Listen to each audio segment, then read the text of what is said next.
Anyways, how about to our real campaign? Woo. Today's campaign, I guess. So, who wants to give the recap? I can, if nobody can remember. Ren's master got stabbed. Big sad. I shot a robot. You were going to shoot a robot. We paused into the session as you were pulling out your blaster to fire. Last we got time on the Eternal Throne, our intrepid heroes expertly were able to get through a door as they Shut your explored. Clone Wars ass up. Our heroes of today. We went to the foundry. We met Jen Osu. He was not a very nice guy. Carrick arrived, was able to help us secure our escape from the foundry, but tragically was killed by his own son. Sigil, if he remembers, saw Jen kind of almost pay respects to his father and then take his head off with his lightsaber. I remember it. But I didn't tell anybody. We got back here, and the ship was being repaired, and we were just kind of hanging out when Sigil looked around and noticed that the courtesy droid was intently staring at us. He pulled out his sidearm blaster to fire, and that is where we are going to pick up. Roll an attack, sir. Oh man. Okay. He rolled an attack last time and got a 22. I Yep, did get a I'm 22. aware. Okay, sorry. But Oh, the raw damage? I'm rolling it back because I was going to end the session on you shooting the bot. We're going to start. No, it does. This was my perception. I haven't shot yet. Oh, that was perception. Yeah. Oh, yeah. That was your perception to see if anybody was staring at you. So. Yeah, because your bonuses are way higher than +4. They're like 9 or some shit. It's usually 6, but then with the stupid amount of bonuses I get, it's like 9. Right. But let's see. And I did rule that you did not have enough time to put any marks up or anything, and we're gonna stick with that ruling. It's just a straight up shot. Yeah. So no shot, no hunter's mark. I'm trying to figure out my bonuses now because technically my. It would be just Dex plus proficiency. Okay, just straight roll. Okay. Yep. I was wondering if I got my bonuses for this, but let's see what happens. 16. You do hit. Go ahead and roll damage. Specifically, where are you shooting the bot? I'm going to shoot him in the chest. Okay. 7. Okay. You two watch as Sigil just mid-sentence pulls his sidearm and just blasts this droid straight through the chest. And she collapses. Let me get a token to represent her. I'm just going to use battle droid because I didn't make a courtesy droid token because why the fuck would I do that? Then I started blasting. So she's this super droid. Again, she looks kind of like a almost C-3PO-esque model of droid. Yeah, she droid. collapses out of the front of the ship. Immediately take out my 2 sabers and start looking around for what just happened. Sigil, what? Why? What's going on? Like I said, Jin's as clever as he is devious. I suspect he planted this droid here to keep an eye on you and your master, and just when the moment was right, triggered the planet to bring down the ship with us along with it, and this droid was meant to keep watch here. My. Aren't you an astute bounty hunter? As you hear a voice coming from the body of the droid. So what now, Jin?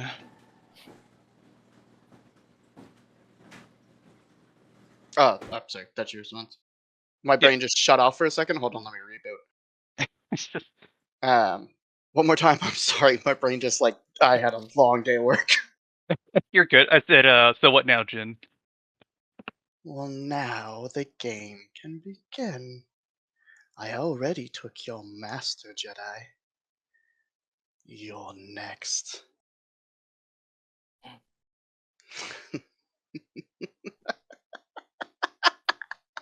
I take my saber and unceremoniously just stab the droid in over and over again until it stops talking.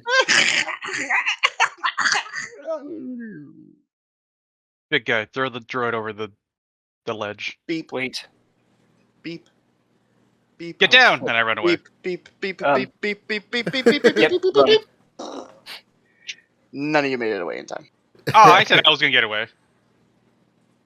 Yeah. I will let you make your dex check with advantage because you said you were going to run away. Nobody else specifically stated they're going to run away. So I everybody make a have dex danger check. sense. Is it a dex save? Yes, and danger sense would apply because you're just staring at this bot that's clearly going to blow up. Okay. 20. Yeah, I'm dumb. I just looked. Like, oh, a watch.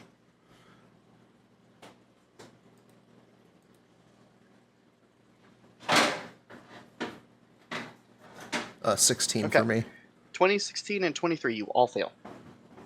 Ooh, bummer. DC was 25. Ooh. So you all take... He got a 28. No, that's a 20. I made it with advantage. Oh, right. Yeah, adds so it's two. adding both. My bad. Points. Yep. My bad. It's just the way. I don't know why he does it that way, but yeah. Oh, I know why he does it, but yeah. You all take 27 force damage. 26. Ooh. Sorry, 26 force damage. 26. And the droid is obviously destroyed. Knew that was gonna happen. And just for the sake of narrative, I meant to say this as the explosion goes off, but you watch, like, at this point the shield is repaired enough that the shields are activated, so you watch the blast kind of, like, curve around the force of the, of the wall of the shield around the ship. So the ship's fine. You guys are fucked, but... All right. At that point, after the explosion, his taunting and everything, Ren will cease again. So So get as set you eyes. as you embrace this anger and this hatred, nothing happens.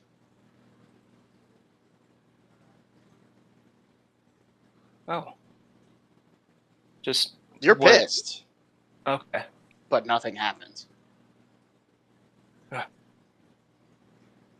Badass. We need to see if anyone was hurt with that explosion other than us. XT, look, check for survivors or if anyone was injured. Are you two okay? I'm pretty hurt. I'll survive. Actually,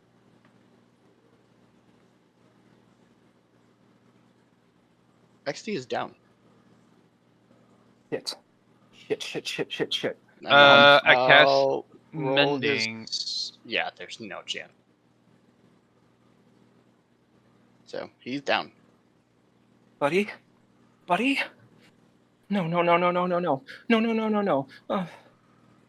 Not again.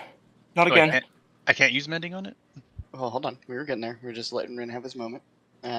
So you lean down and, type in a combination on your wrist pad, and you reach out and kind of touch the bot. And you see like cables kind of extend from the wrist pad and work their way through XT and sort of like start to pull like his outer shell together. And go ahead and just roll me a d6. Bam, Good job. 5. Okay, he is back up with 5 HP. Hey, man. Hey, buddy. You doing okay? That was quite the hit. His center ocular device kind of almost flickers, almost like a blink as he looks up at you and kind of chirps. Yeah, me too, dude. Oh, okay. Can I do a tech check to see if there's any permanent damage or anything that I will need to get fixed with any of the supplies we have? Sure, absolutely. Cool. My dog is angry because people exist in the world. 15. Doesn't seem to be any lasting damage. Nothing you couldn't like easily repair on the way to Coruscant. Well, don't worry, buddy. I heard that the other robots think scars are cool, and I'll just kind of tussle the top of his robot head and check on my friends. I'm sorry about that. I lost myself there for a moment.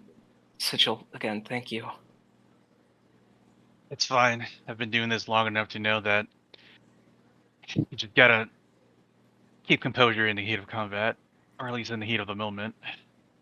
It's something that I do need to work on. You're right. Fama, again, thank you for your help with this. We just met you, but you've been working so hard on just some strangers. Thank you. You don't understand. We have fought together. We are no longer strangers, but brothers in arms. I wouldn't go that far, but Slash sister. I wouldn't go that far, but I do appreciate your help. I'll give Fama a bow and also bow to Sigil. This was not what I was planning when we were heading to Coruscant, but I'm going to check to see if anyone was injured in that blast and talk with the captain for a bit, if that's all right with you.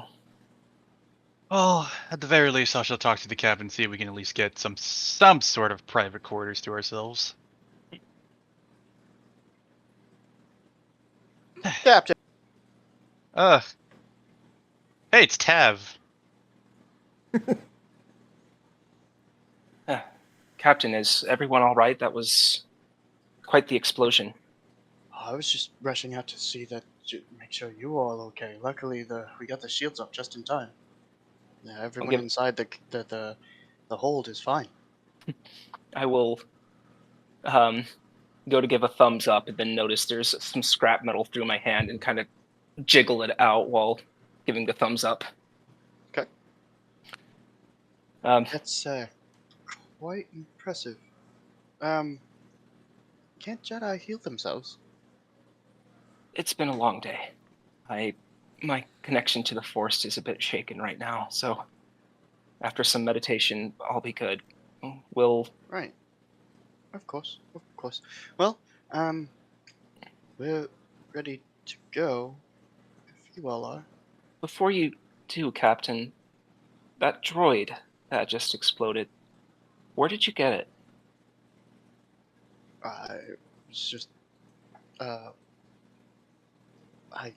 don't even know. I think it was conscripted with the ship. I'm really just kind of an employee. This isn't my ship. Insight check.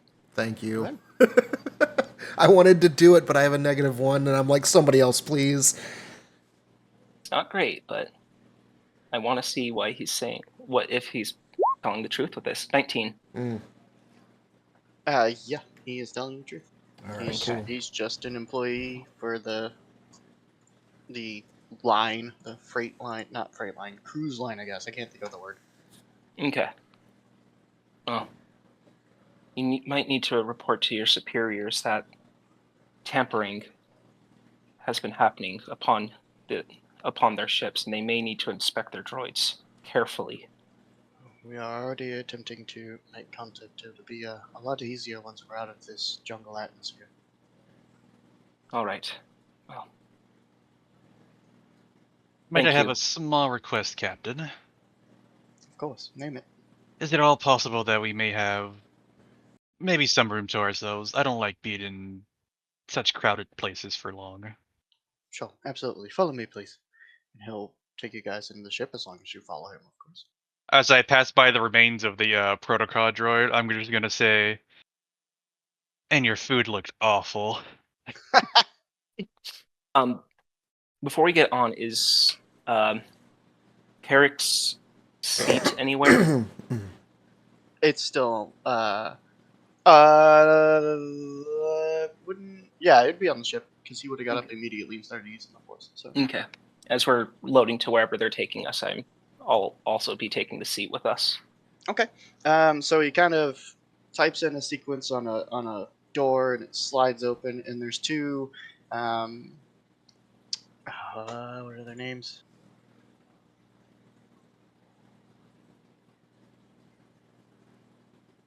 Starts with T. It's a race in Star Wars. Grand Oceans? It's like Twi'lek or something like that. Twi'lek. Twi'lek? Twi'lek. Twi'lek. Yes. Twi'lek. Yes, there are two Twi'leks in there. They look to be, they're very regal in their dress. He's like, you, get out. And they just kind of nod their head because, an explosion just robbed their shipping. It's the only, I guess, first class room you could say we have, but it's yours. And it's a little cramped, but you all would fit pretty It'll do. comfortably. Give him a quick bow and then move the seat in there. I also have one request. The next time you land this thing, smoother. I think that's the goal, my friend. And I sit down. Uther.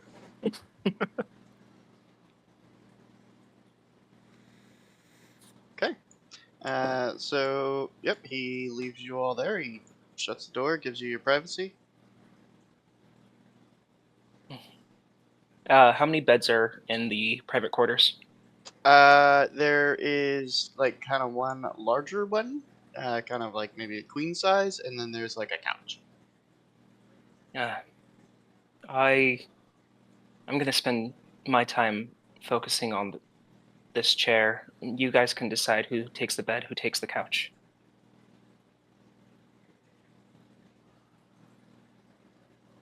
I jump on the bed. I guess that answers that, and then I'll just sit on the couch and just start looking over my equipment, making sure everything's functioning properly. Okay. Go ahead and give me a quick technology check, just to make sure. 8. You hope it's alright. 9. 9, actually. You hope it's alright. Looks fine. Man, I wonder why this thing keeps jamming. Because Sigil's players obnoxiously unlucky.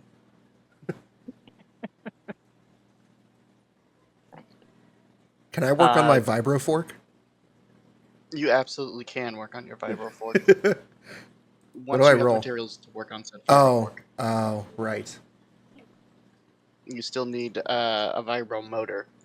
Okay. You have the scrap parts, because it's 3 scrap parts to make a vibro dagger. But you need an actual vibro motor. That's how the weapons function. Gotcha. The little motor vibrates at a stupidly high frequency. Fun What little about a Star Wars. What about a vibro toothbrush shank? It'd be the Oh. same thing. We're gonna have like a serious like assassin's kit by the time we're done here. We have vibro straw, a vibro. Okay. Cutlery of doom. So, just to clarify, Sigil's on the couch checking his equipment. Flama's resting on the bed, and Rin is just like cross-legged on the floor trying to meditate, or Cross-legged on the floor, sitting in front of Carrick's chair, one that he always had, but every time Rin tried to inspect it, she'd get yelled at. Yep. So, you're just sitting there doing nothing. I'm just looking at it, deciding what to do. Part of Ren wants to start like looking through it, see if there was any messages or anything, and the other part is respecting her master and not sure what to do. So just kind of conflicted right now, sitting looking at it. Well, it's a long flight, so Yeah. let's keep the roleplay going. Okay. I think I'd wait until we take off, and then I think I'd do just look at it with the force, see if I can detect any residual force left behind in it, or anything that would be pulling me with the chair anywhere. Just letting the force Sure. guide me to understand it. Okay, how do you do that? Um, Like, what do you physically I do? I'll cross my legs, get into neutral stance, and then just put out one hand towards the chair and start a meditation, just kind of feeling the technology in front of me without actually touching it, feeling where my Okay. hand is guided, and let the force guide me. Okay, go ahead and give me a force cast Okay. check.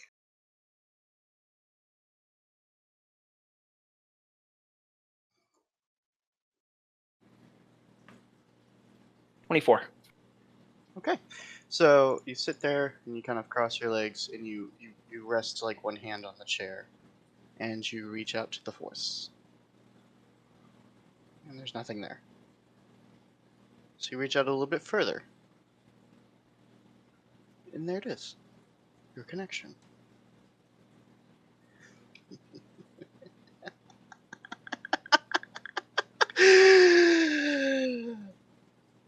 And you see a flash of a dark hooded figure, dual red blades pop behind him, and he kind of stares down at you as you're kind of pulled into this darkness around you. Now, you didn't think it would be that easy, would you? As he kind of kneels down to stare at your face. Now, a full-powered prey. That's one to be intimidated by. However, one with a severed connection is nobody! And he'll lunge at you and you kind of snap out of it, and you no longer feel your connection to the Force.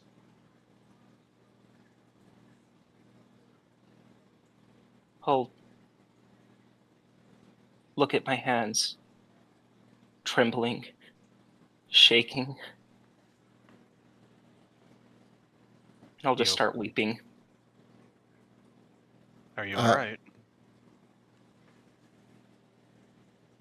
He took it. Took,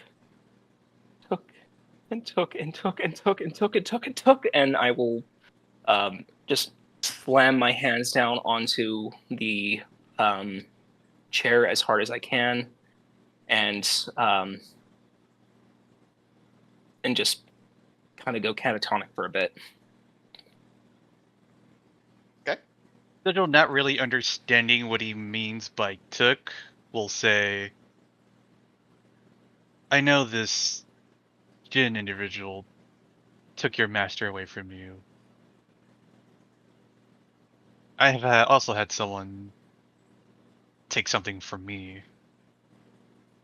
And I know one thing for sure.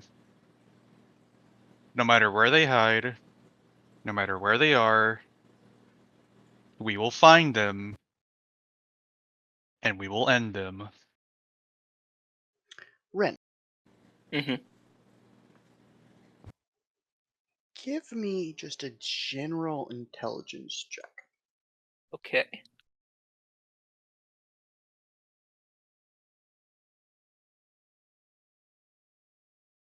Yeah, 7. It wasn't a high DC. I like to just make my players roll for things and make them panic if they're not going to make Yeah. it. Oh yeah. I was panicking. It's fun. So as you're sitting there kind of rocking, realizing that, you know, he's in your fucking head. Mm-hmm. You're sitting there and you're thinking and you're kind of going over the events. You know, you see your master murdered, you feel that intense anguish and rage as you held him as he died. And then you remember the droid. And you remember the explosion. And the wave of force that hit you was force. It was the force. It was the force. It was a force bump, but it was dark. It was evil. It was envy. It was just pure malice.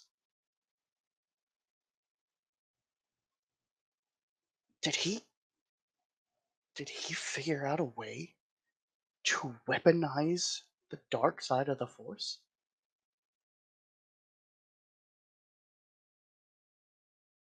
I, I've, I've never. Guys, when that explosion hit, that didn't feel like a regular explosion to you, right? Uh, What how, did you two feel? how did the explosion feel to me? Well, quick question: are either one of you plan? Oh yeah, no, we turned off multiclassing. No, I like an explosion. I I've was been gonna hit ask if by. either of you were gonna multiclass into a force user, but no, neither of you are force sensitive. Well, I've dodged a couple explosions in some other jobs, but felt like any other. Yeah, hurts all the same. There was something more to that. The the burns, the shrapnel, those hurt, but there was something deeper and connective. I may need time to refocus myself and figure something out. When we get to Coruscant, I need to contact the council. There's a lot that I need to tell them, and they may need to speak with you as well. Council can be finicky sometimes, depending on how urgent they feel things are, but I feel this is very urgent, and this may be a turning point. Something that may be bigger than all three of us. But I need time to meditate, refocus, I'll sit up and from my lying position and just kind of sit to the edge of the bed and look in your direction. I have my own business to attend to on Coruscant, but I will help you see this through. We've come this far. It only feels right. of course, and if there's information or things that you seek, I have connections both with the council and through my past. I know how to get into areas of great importance with pretty skilled expertise. If you're looking for something or looking for someone, I may be able to help in that way. I already promised Sigil I would do the same for him, so I will find a way to pay you back. I'm just letting you know, no matter what you do or what your plans are, I believe the council will need to see us. I'd stand up at this point and kind of walk over to our door and peek outside just to make sure there's nobody like around listening. It is a sliding door, so you'd have to like open it, like fully. They don't. Not- they're not not- like standard doors that you can't crack them. Yeah, that's fine. I would slide it open and check the hallway to make sure nobody's standing or like. Sure. Go ahead and give me a perception check. Not my best. Let's see. That is a You 3. don't see shit. Yeah, all right. Okay. Well, I don't see shit, so I'll sneak back inside and slide the door closed behind me. And I'll let you know. On my home world, where we came from, I was working in the arena when a bomb went off. It killed everybody, it seemed, except for me and my apprentice. When I went to check on the status of my master, his entire box seats were destroyed, gone. But I was able to, in the course of getting there, come across several figures, red-robed figures. The last one, of which, after I killed him, rose from the dead, as I have never seen, and continued to come for me. Real quick interjection. I know, Sigil, we still haven't done your backstory stuff, and I apologize. But this story sounds somewhat familiar, except for the raised from the dead part. It was robed conspirators that were responsible for the death of your brother. including the 3-armed man. You said red robes. Yes, a lot of them.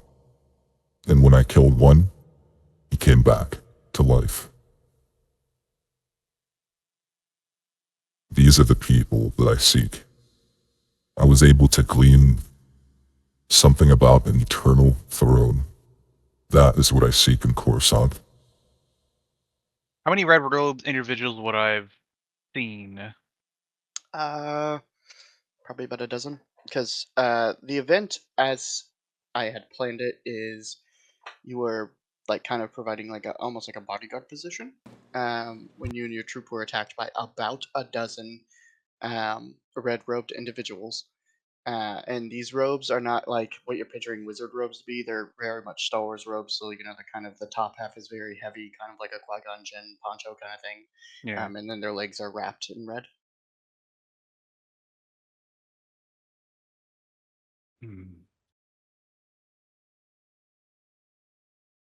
You also noticed none of them use blasters. Were they all like vibro wielding or what? Go ahead and make a perception check now, because that's what I would make you make then. 11? A couple of them definitely had vibro weapons.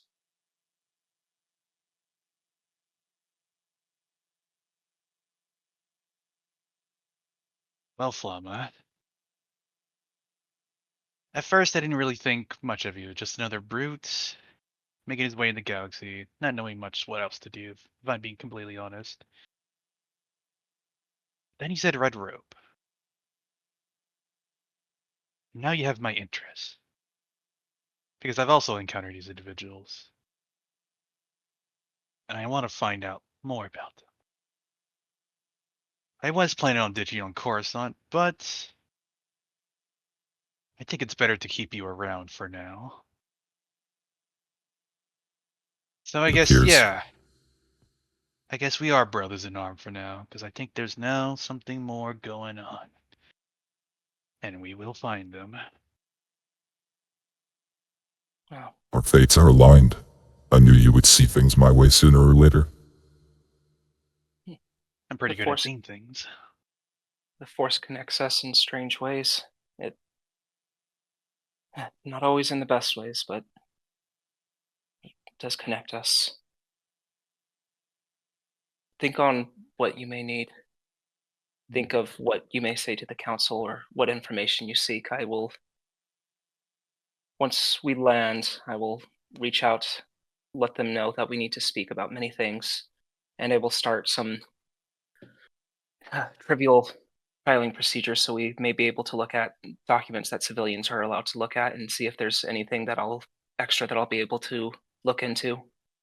With all this troubling information, the council may have use of us in many ways, but prepare and hopefully we'll be able to figure out what happens next for all of us. I need to meditate, and I may not be able to respond for a long, long time. And at that, I would sit back down in front of Eric's chair, touch it one last time, and then close my eyes and just start meditating and try to find not focus on the chair, but just try to focus on finding the force again. Okay, go ahead and give me a force casting roll. Okay.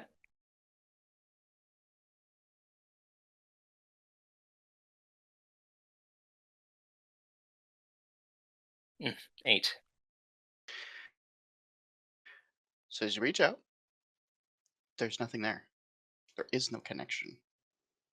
And you hear that hideous laughter again. I'm going to keep with it for as long as it takes, just dealing with the laughter in my head. Okay, go roll again. 22. Okay, 22 as you're pushing through the hideous laughter. um, Tasha, you bitch. I know, right? Still nothing. You get one more shot, and then we're moving on to Coruscant. And that's fine with me. This is what I'd be doing the whole time. 13. Ren stands up and ignites his saber. Her saber. See what you got me doing now, Flamma? I'm so yeah. sorry. Ren stands up and ignites her saber. She's I pop her my eyes shield are out. pretty much full white, kind of almost rolled back in her head. And she is just laughing. And if you want to take a stab at it, please do. Laughing like a maniac.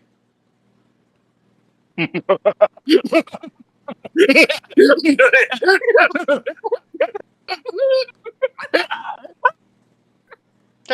Ren, please make an attack on Flamma. Okay. Just a standard attack, or should I add stuff? Just a standard attack. It's Okay. just the narrative thing we're doing. It's not like full on combat. 18. Meets beats. Okay, go ahead and roll that plasma damage. Alrighty. You guys have rested long enough now that I would say it's not technically a full long rest, but you guys have rested long enough that we've healed up a little bit. So this shouldn't Okay. kill you. Alright. Should we roll any hit dice or anything before we do this, or are we just back up to max HP? It's fine. Again, it's just like that cutscene thing that I did with Sungray. That's all this is supposed to be. It's just a narrative little thing going on. Mhm. Alright, I'll do it long rest anyway, and then not use anything. Okay. Yeah. So she raises her saber and goes kind of for your shield, and at the last second, with speed you haven't seen Ren use ever, in a blur of emotion, flicks the attack to the right instead of the left. Are you right hand dominant? Yes. Not you. I'm right hand dominant, yeah, so the shield's on my yeah. left. So she goes for your shield, and like again with speed you've never seen her use. Flicks the saber to the right and gets you across your chest. 14 plasma damage. Alright. And like the laughing does not stop. I attempt to grapple. Okay, go ahead. That would be an attack roll. It's a grapple attack. Okay. Do I get the +1 for because it's melee, or is that only with weapons? Because of my wristband. The +1 from the wrist pad. Yeah. Yeah, sure. Fuck it. I'll give it to you. Why not? All right. It's a +1. It's fine. That is 20. Dirty 20. That beats definitely your hits. AC, I assume, right? Yeah. Okay, go ahead. You abused your wife and scared your dog. That's how you know you did it right.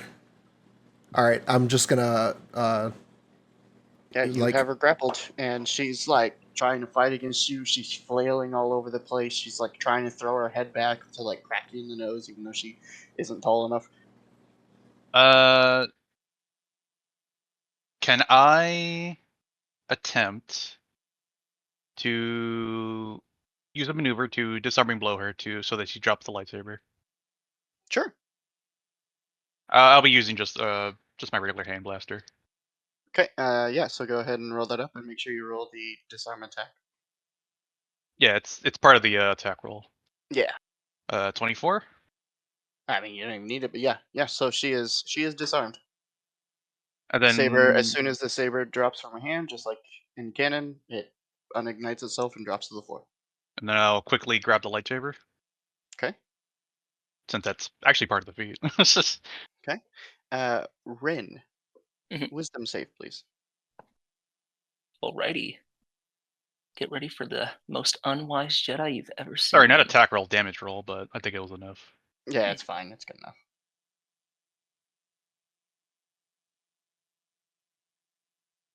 4. Yep, she's still flailing all over the fucking place. I attempt to bite Sigil. Okay. make I an mean, attack. Flammel. I mean, he's the one grappling you. Yeah, Flamma's the one grappling you. Yeah, Flamma. So sorry. you would have to bite Flamma because you can't get Mhm. Sigil. So just an unarmed strike. Yeah, but you know you use your dex and everything. Don't worry about using strength. Oh, use Dex. Okay. Yeah, it's fine.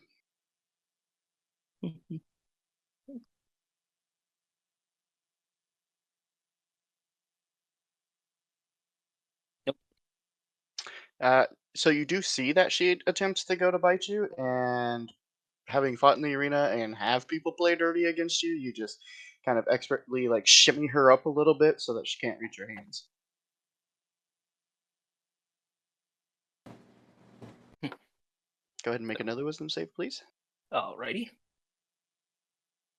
Snap out of it, Jedi. You Actual do 20. snap out of it. So you kind of come to again, and you're looking around the room. Flamma's got his arms around you pretty fucking tightly, and Sigil's standing there with his blaster pointed at you. You look down, your saber's on the floor. XT's in the corner, pissing oil, scared. And there's like a nice little fucking singe mark right on the case of your saber. Probably gonna have to be repaired. Oh God. You have no idea what happened. What? Where am I? We're still Where- on the ship. What? Wait. What? Wait. Where is he? Where'd he go? Where did he go? He was here. He was laughing. He was back. Where did he go? What are you Flamma. talking about? It's only been us three here this entire time. No. I reached out and he was here. Where'd he go? Were you sleeping? Is this a dream? No. Is this a force thing? I throw up, just all on the floor. Oh, I drop her because I'm still holding her. Right. So I vomit on my forearms. And I'll fall into the vomit and just start breathing heavily. He was here. Calm yourself, Ren. Deep breaths.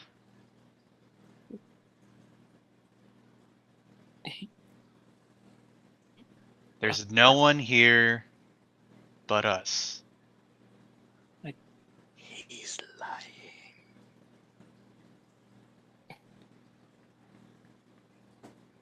He's not lying. Who are who are you talking to? Can I use a perception check to see if there's anyone else in the room talking to us? I know it's like just us three, but There is a chance that because the power he's using is visible with a really high check. okay, perception? Mm-hmm. 22?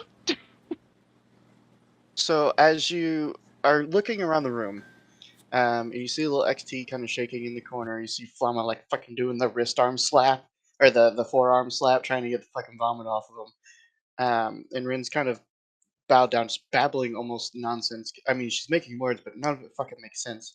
You see this dark, kind of cloudy shape above her as she's bent over. And it's like almost like this like shadow demon looking creature that has its claws shoved into her rib cage, and it's almost like beak-like nature is just kind of staring down at her, and it quickly flicks its head to look at you and disappears. I would like kind of wipe my eyes, kind of like not knowing what I saw, and just look back at Ren and just be like, "Are you okay?" You feel that presence gone. However, you still do not feel your connection to the Force. I don't think I am okay. I think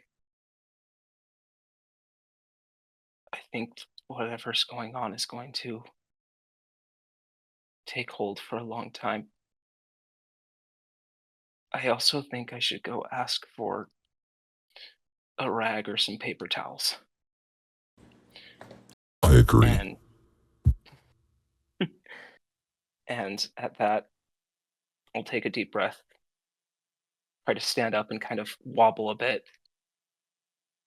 XT, can you help me? He runs over and he'll bump you with a level 2. Thanks, little buddy. That is quite a chunk for him. 18. Thanks, little buddy. I'm gonna go talk to a helper droid out there, and then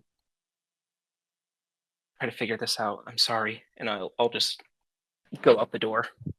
Okay.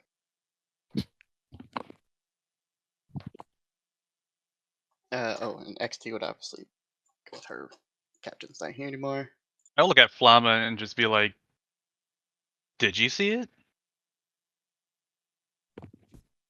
How much vomit came out of her? Yeah, that was crazy, dude. No, not that. I mean, it was crazy, but the shadowy figure.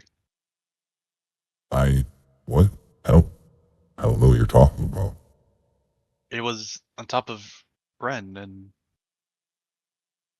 I didn't see anything like that. maybe it's just been a long day. You did Lot of use that things. scope quite a bit earlier, so maybe your eyes just need a rest or something. Maybe. I would just kind of like massage my forehead a bit and just Collapse on the couch. yeah. Okay, so you two collapse. Rin, what do you want to do? And do you want to do it in a separate channel? No, I think I would first look for again someone to give me some supplies to clean up my mess. There's clean droids. We've never saw them in canon, but I'm sure they exist. It's Oh, okay. like there's no way they haven't figured out droids that can clean shit for you. What's my Okay. purpose? You clean vomit. Yeah, like the like Oh my almost God. like almost as soon as the whole scene ends, you two collapse on the couch and you hear just a zoop, and this little door opens up and this fucking little robot from Wall-E, the little scrubber comes rolling out and it's just like. I'll point my blaster at it and be like, "You better not blow up on us." He looks at you and has the same personality and just begins angrily beeping at you and kind of flicking his scrubber as he kind of turns back and goes back to the mess. A think we're good. droplet of vomit from the scrubber just kind of arcs through the air and hits you in the, Just in like the lands lip. on your cheek.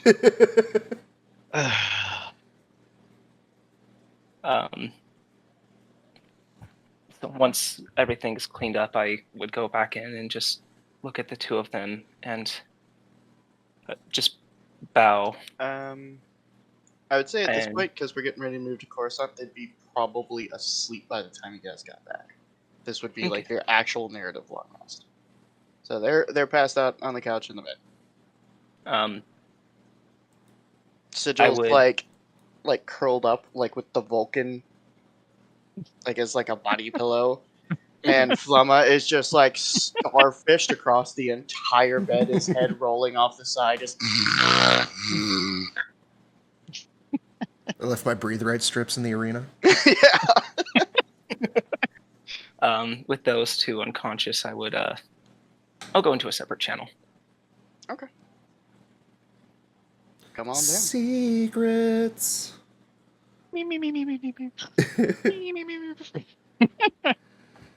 Oh, that was a good perception roll. Yes. Yes. Ooh. Later, This I'm gonna is- get more like maneuvers to give me extra D4s or superiority dice in like technology and like perceptions. Yeah, I won't be very useful at any skill rolls, but from a combat perspective, this character is going to be pretty crazy, I think. You broke up a couple there. Oh, sorry. I said, let me fix this game. Is that better? I don't know. Keep talking. Just say anything. There once was a man from Nantucket who went fishing for cod in a bucket. Okay. Yeah. All right. Okay. You're good. Yeah, no. Skill wise, I don't have many good rolls, but combat wise, I'm gonna be one tough cookie, and that makes me happy. I mean, yeah, already you fucking tanked a lot. Holy shit. Yeah, it's gonna get crazier Like, remember, how Kordak had the. You might have it too. It might be a barbarian thing, but when you go down to 0, you bounce back to 1. That was a Karnak thing. I don't have that. Okay, yeah. So It was the Orcish thing. by the time we Yeah, get up, you used it once already. oh yeah, did I? I think you did. I'll have like 5 to 7 layers of that, like from different abilities, so they'll all Oh be my separate. I know it's crazy. I'm not done yet.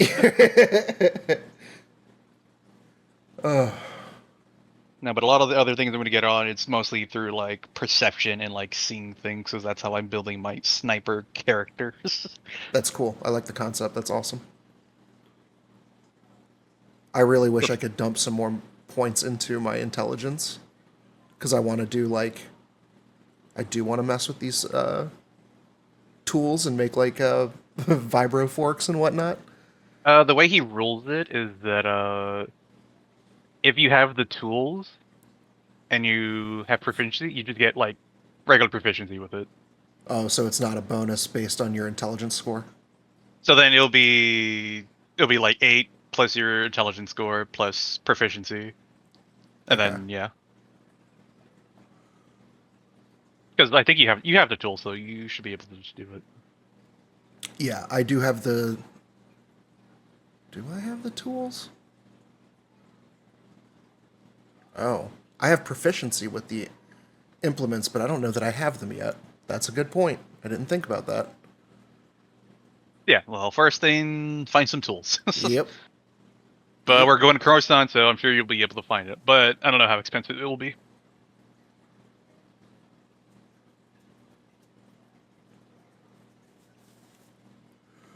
Yeah, I need money.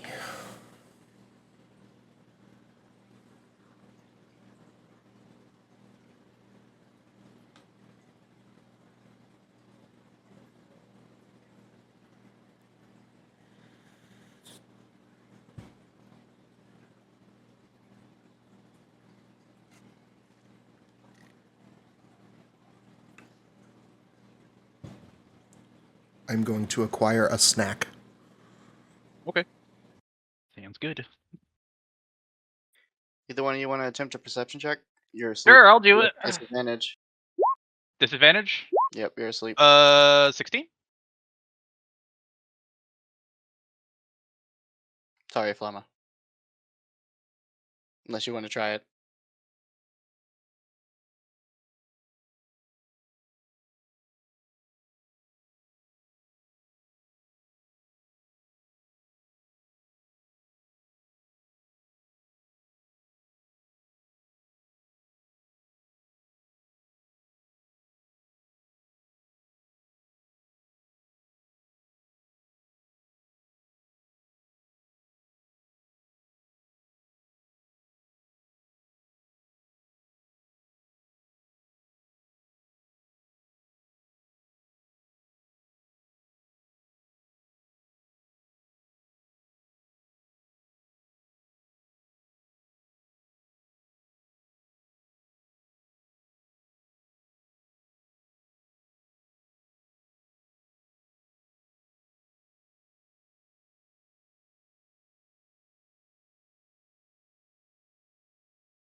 All by myself. Don't wanna be.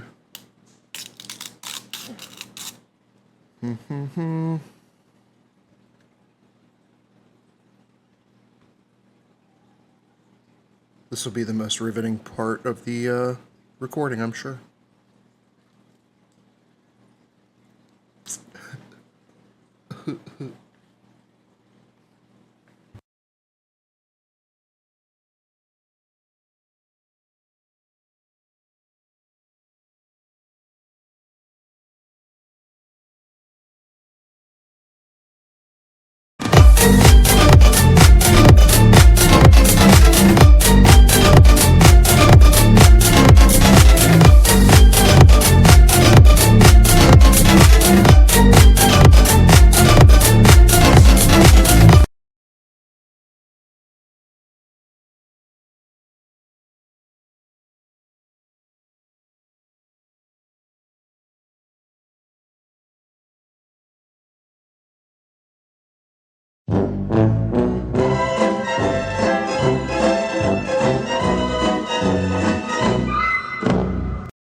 Hi. Oh hell. Sorry, up? I jumped in the channel and asked if you guys wanted to perceive what Rin was doing because you guys were passed out and you weren't here. So Yeah, I had my headphones on, but I wasn't at the mic, so it's cool. I would have failed anyway. oh, nice. Yeah, probably. I would wait a bit until she stops talking. And then I'll Okay. say just kinda like, oh, sorry about what I did to your saber there. No, I'm sorry for what I did to you. This honestly, it gives me an excuse to mess with something in my hands, and that's something that I love to do. So Time is it? thank you for not needing to kill me. And I just look down at how I have arranged my disassembled lightsaber and just kind of take a deep sigh and remember how often, if I did this with my hands, I would be told to try the Force and just still know that connecting it with my hands was always my way to do it, and kind of take a moment to think about my master, think everything he said, and start putting it back together again. Okay. So you reassemble it for the final time. You are going to have to actually get up here. You are going to consume. Freaking my brain tonight, guys. I'm sorry. You have to consume a spare part to fix the case. Yeah, I'll do that. Do you need me to take a technology check to see if I do it properly or anything? No, you're extraordinary. You literally just took it apart and put it back together like 15 times in a row. So. Mm-hmm. Okay, just a No, regular you spare you part. built this weapon so you can repair it. Yep, you do consume a spare part to repair the case. Okay. Yeah, I've always been better at breaking things and putting them together. Now just kind of like cap my gun. Oh, I've definitely had my chances with that. While we're here, before we get to Coruscant, you do have. I gave you the plan, or not plan. Fucking Christ. Instructions, I guess, on how to do the sonar thing for XT, right? You briefly described that I know how to do it, but I don't think you ever sent me anything. Okay, I didn't. Yeah, I wouldn't have sent it to you, but I gave Rin. Rin Oh. knows how to do it, right? Yeah, you Do said you that. wanna do you wanna do that on XT before we land on Coruscant? Sure. Yeah, I'll. Okay, so that definitely will be a technology roll. It'll take Mhm. 1 pristine part and 7 spare parts to install it on them. Okay. I have proficiency in the droid tools, and I have the droid tools with me. Do I get any bonuses with that? Yeah, so you get expertise because you Okay. have the tools. You're proficient in technology and proficient with tools. I am expertise with technology, and I am proficient with the tools. Then you get double expertise Okay. because So. I stack them. So you Okay. would Cool. get expertise naturally, and then you'd get another set of proficiency for being proficient in the tools, and then another set of proficiency for actually having the tools. Would that Okay. be Cool. plus 12? So yeah, your proficiency times 4. 25, even with the 9. Jesus Christ. Yeah, even with a 9, you expertly install it. And so what it is it is basically Hunter's Bane, the original version of Hunter's Bane. Woo. And he can use it a number of times equal to your proficiency per day. Or Okay. per long rest, sorry, because there is a difference in 5e, I forget. Per long rest. Hello, Hunter, baby. So it's that kind of, if you remember Songray's original Hunter's Bane, it would kind of send out the single kind of woo, and he would be able to detect undead and fiends around him. He can do the same thing. He can detect humanoids. He can basically anything that moves. He can detect humanoids, droids, creatures, pretty much anything that moves.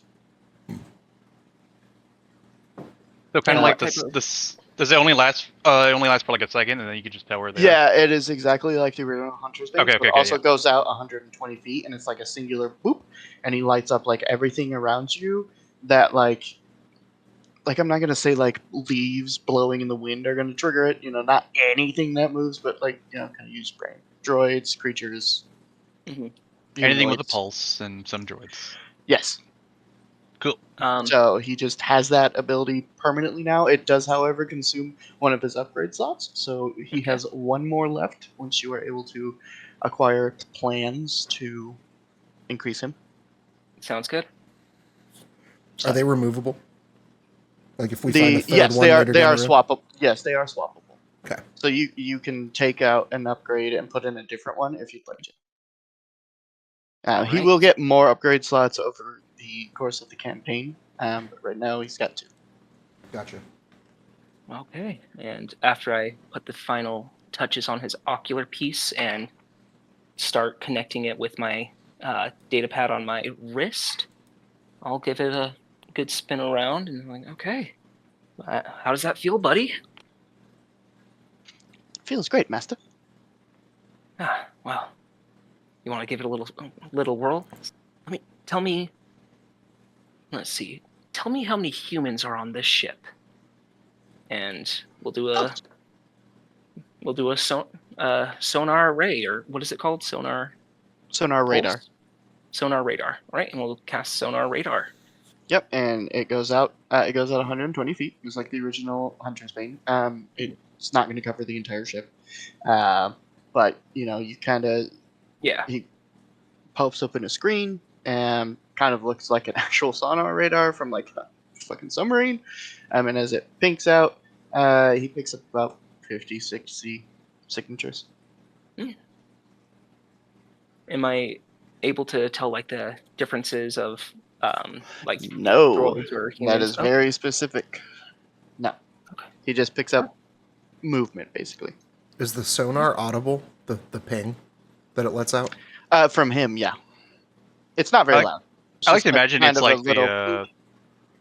the motion tractor from the Alien series. Yeah. Boop. Yeah, it's just a very. It's not so faint that it would be completely unnoticeable, but he's not like screeching beep either. So Way to go, buddies! Oh, this is going to be really cool, helpful for us, and really, really useful for you. Way to go, little guy! And I'll rub his head again. he'll kind of happily chirp, and then actually go into dormant mode. Yeah, you deserve some rest after today. I'll lean back and I'm just gonna close my eyes until we get to Coruscant, if that's okay. And start to fade. Okay. After several hours, you all, if it will work, see this planet out the window. Sorry about the Woo. poopy image, but yeah. Let's go Google. Yeah, pretty much. So you all break the stratosphere, land on a spaceport. We're going to switch it over to this. And this is where we're going to sit for a bit. So this is, for those that aren't familiar, the general idea of Coruscant. Coruscant is the entire planet is one giant city. There's no like surface area that isn't this city. Most of you, except Fama, because he's never left. But you've probably heard stories of Coruscant. So you all know that it's not the greatest planet in the galaxy. There is a pretty heavy criminal underbelly, and politicians and the Senate is here, and Sigil is very familiar with how shitty they can be. Palpatine. So not the greatest planet to exist on, but you're here. You kind of land in a seedy spaceport.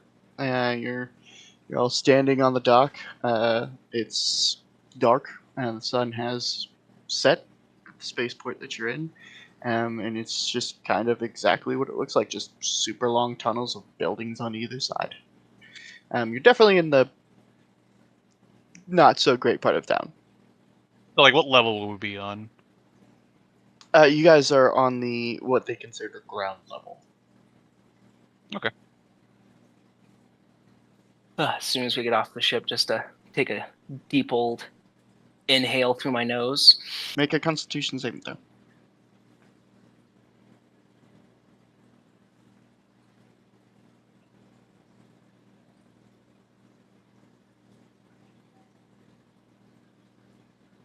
Yep, that's Coruscant. It's not great.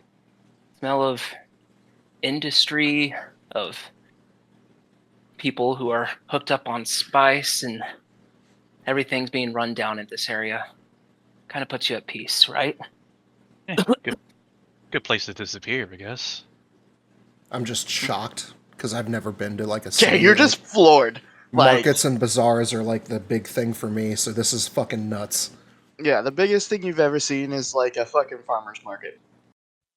I can smell the electricity in the air. This is so weird. I know. Isn't it great? And I'll start setting off to an information delivery center. Would I know where one is, or will I have to do a perception check? I'll let you do a lore first, because Okay. I mean you would definitely spend a decent chunk of time on Coruscant, but it would mostly be at the temple during your training. Mhm. So you wouldn't be super familiar with a ton. Plus, it's in time at higher planets, so you could be on the other fucking side. For, you Right. know. 15. Yeah, you're not super familiar with this portion of Coruscant. Sigil, give me lore. Well, it's not good, but it's worth a shit. It was good this time.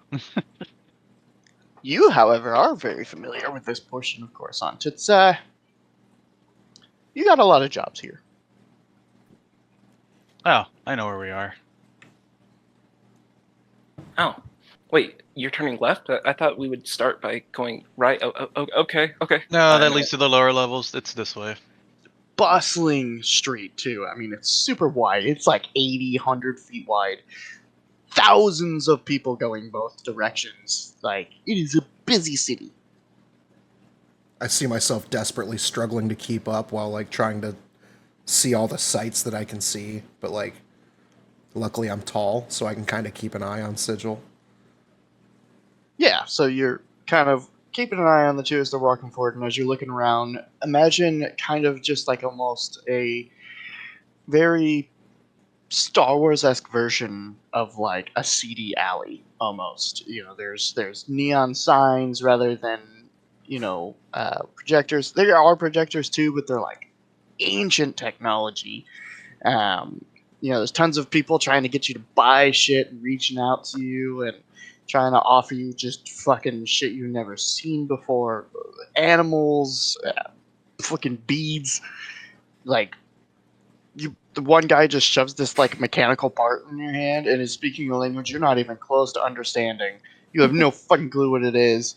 And this little tiny creature kind of pops out and it's like as you kind of keep going. So where are we heading, boys? Well, Ren wanted to find an information center, so I guess I'll try to lead them to one. Just like a place where you can send messages and stuff.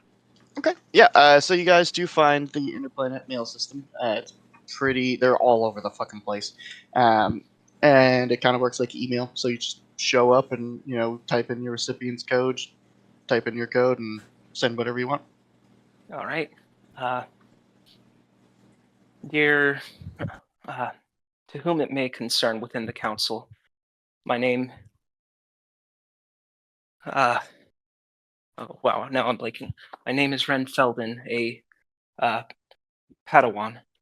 I have grave news that concerns both the past few days and something that may be affecting what may be the next turning point within the world of the Jedis. I request an audience with the council as soon as possible. Okay. I have two companions. I have Nope, two companions with go. me. I have two companions with me, but I will not be coming with my master due to very unfortunate circumstances that need to be addressed immediately.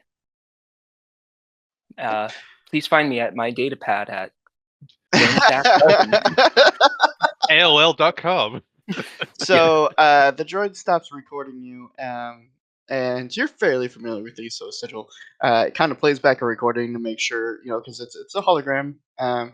Plays back the recording, make sure that what you want to send is actually there. It's kind of like a voicemail, in a way. It's kind of like an email, voicemail put together. Flamma.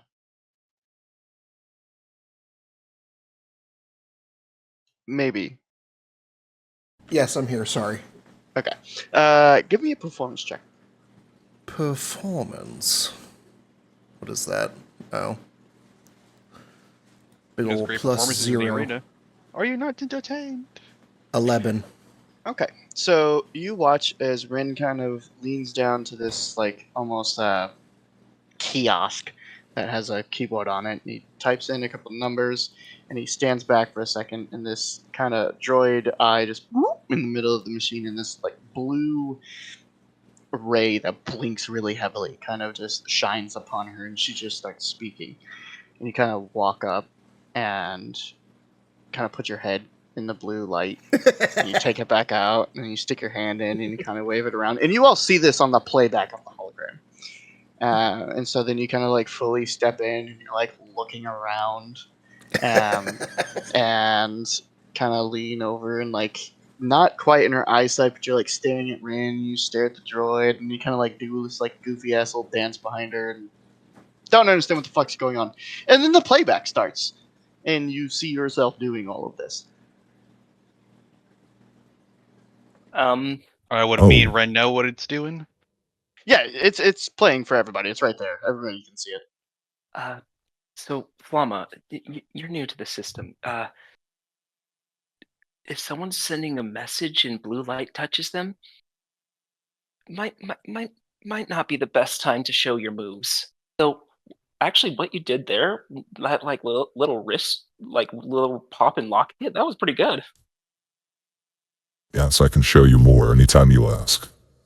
However, I didn't know what we were doing here. I'm beginning to understand what the blue light was. So, please forgive me. No worries. I did the same thing the first time that I got to send a message. My mother was not pleased. Anyway, it'll do. Maybe the council will understand that something more is going on, and I'll send it. Okay, so you hit the button to send it. A little tray opens up, and there's a 1 credit written on the screen. Yep, I will tap my credit chip to it. Okay, so you tap it in, and it boop, pulls it back, and you see this. Everybody's seen the prequels, right? Yeah.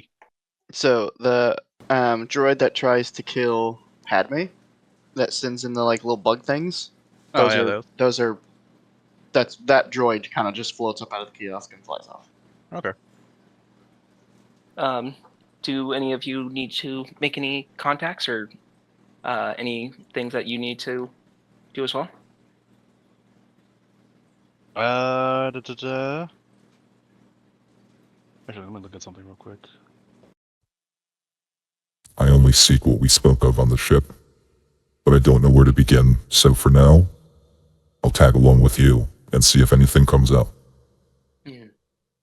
Right, I should probably also send a message to the record keepers of the temple. Yes. Perception. Ugh. What's everybody's passive perception? I rolled a 12. My passive is worse. 9. Sigils is probably fairly decent. I think it's like 14. I'm always bad at doing the math for that. The formula, if you can't find it, Rin, is 10 plus your wisdom. No, I found it. It's 13. 13. Okay. Oh, 10 plus wisdom? Uh-huh. Okay, then it'd just be like 12. Did you take a feat? You might have got a feat or something that boosted, so just go ahead and go with the math. Oh no, passive perception is 14. I see it right here. Okay. Yeah. You all pass the check. And down the street, couple blocks, rounding a corner, is a guy in red robes. I start bolting, and I look back at Okay. Sigil. Red robes, red robes. You all see it. Your passive or your roll was high enough. So. Yeah, I didn't know that he saw it, so whatever. And Yep. I'm off. I'm going. As he says red robes and starts running off, I want to stealth behind him. Okay, go ahead. 19. I'll Please go ahead. I'll seeing that he's running off and you're getting melded into the crowd a bit while still following, I'll start to try to get close to Flamma. Okay. So as Flamma yells, this individual kind of looks over their shoulder as they're rounding the corner, and you see them kind of drop down like in a sprint stance. Can I Hunter's Mark them? You certainly can. I do so. Okay. So we do this super awesome chase scene. You guys are fast enough to catch up to this guy. I think everybody's speed's 30, right? Yep. Yeah. Yeah, he's 25. So you guys would eventually catch up to him. Yeah, so Flamma, you're able to grab his shoulder. There's this big old chase. You guys are slamming into crates and hopping over, carts, and Rin does this like super cool slide underneath one of them. Sigil kind of does a quick wall run, and there's like this kind of wooden cart, in a way, just as the guy's kind of rolling across. It's filled with cabbages, and Flamma just plows through the fucking thing, splitting it in half. And the guy's, my cabbages! My cabbages! And you guys do eventually catch up to him, and Flamma, you're able to grab his shoulder. Awesome. I'm going for that full-on grapple, and I want to rip his hood back. Okay, so you quickly kind of wrap him up with one arm and rip his hood off. He is a kind of looks human. Maybe about 25, short shaved brown hair, male. Okay. You. It's about time, got you. Who do you serve?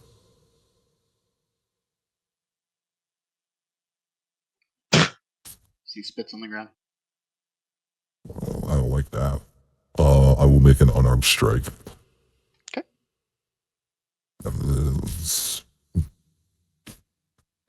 Oh, that. Oh shit. He's really bad. The Um, man, the so man you do- known, you, the man you who do- once had.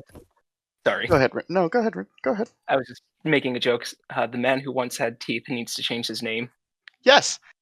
Because yeah, you do clock the fuck out of this dude. Head kind of snaps to the side. You guys see a little bit of blood dribble out. One punch from your friend, like, can fuck this dude up. Like, almost instantly. Is he still conscious? Yes. Okay, good. Am I still stealth? And of course is pissed and trying to break free and all that good stuff. If you approach, no. Okay, I'll just keep a lookout for her in case anybody else followed us by chance. Okay. So we'll say that you guys caught him just because it's fun narrative. You guys caught him on an alleyway that just kind of ends, right? He didn't realize it wasn't a through. So we're going to say that Sigil's down on the other end of the alley, kind of outside of it, taking a look out while you two are standing in front of him. At least they assume Rin's up there. Yeah, no, I'll be with him, just kind of standing to the side with my Okay. saber in my hand, but just looking intently. Sure. In that case, Sigil, if you would not mind, sir, with providing me with a perception check. 12? Okay. Don't make me repeat myself.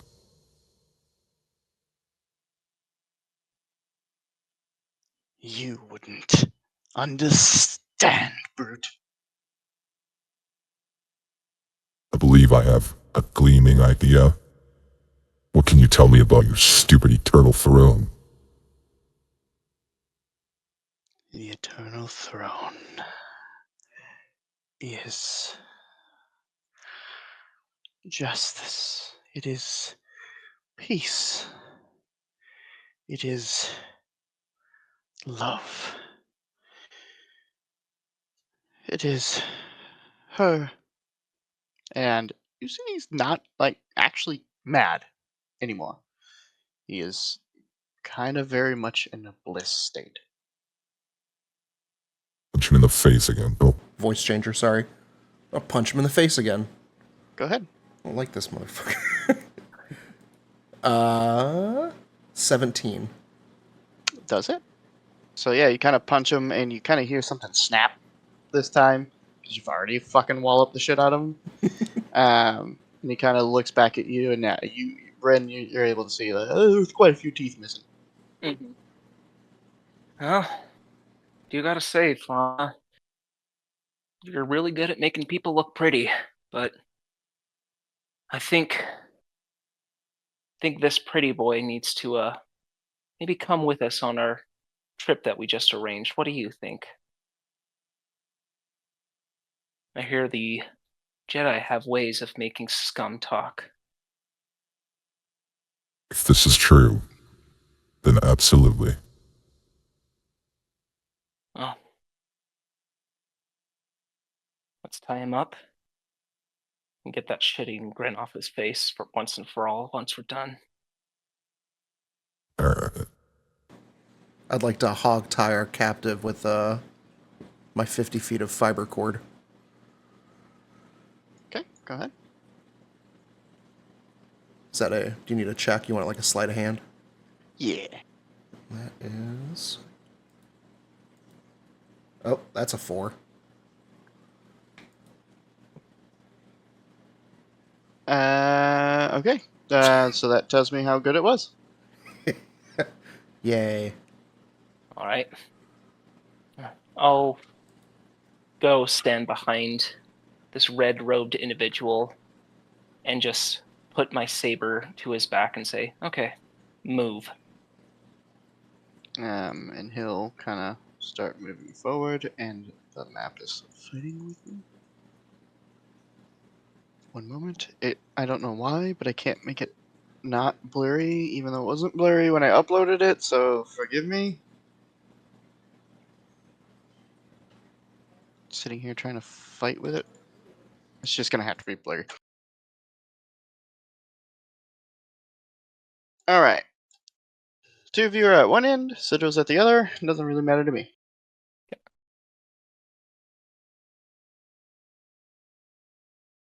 Okay, so then I would be like, I guess off map technically, but yeah, I'll be like off map, I guess. Yeah, we'll just put you here. We'll say that's the end of the alley because that kind of looks like a corner. We'll just put you there. Yeah. I'm thinking maybe Flama, you're 2 spaces ahead of me, and then we have the person in the middle of us. Okay. So, a bunch of things are gonna happen. Kind of breaking out of windows, rappelling down from like the ceiling, or just straight up jumping and landing. And when they land, you can hear like sickening crunches, but they just kind of stand back up, not caring.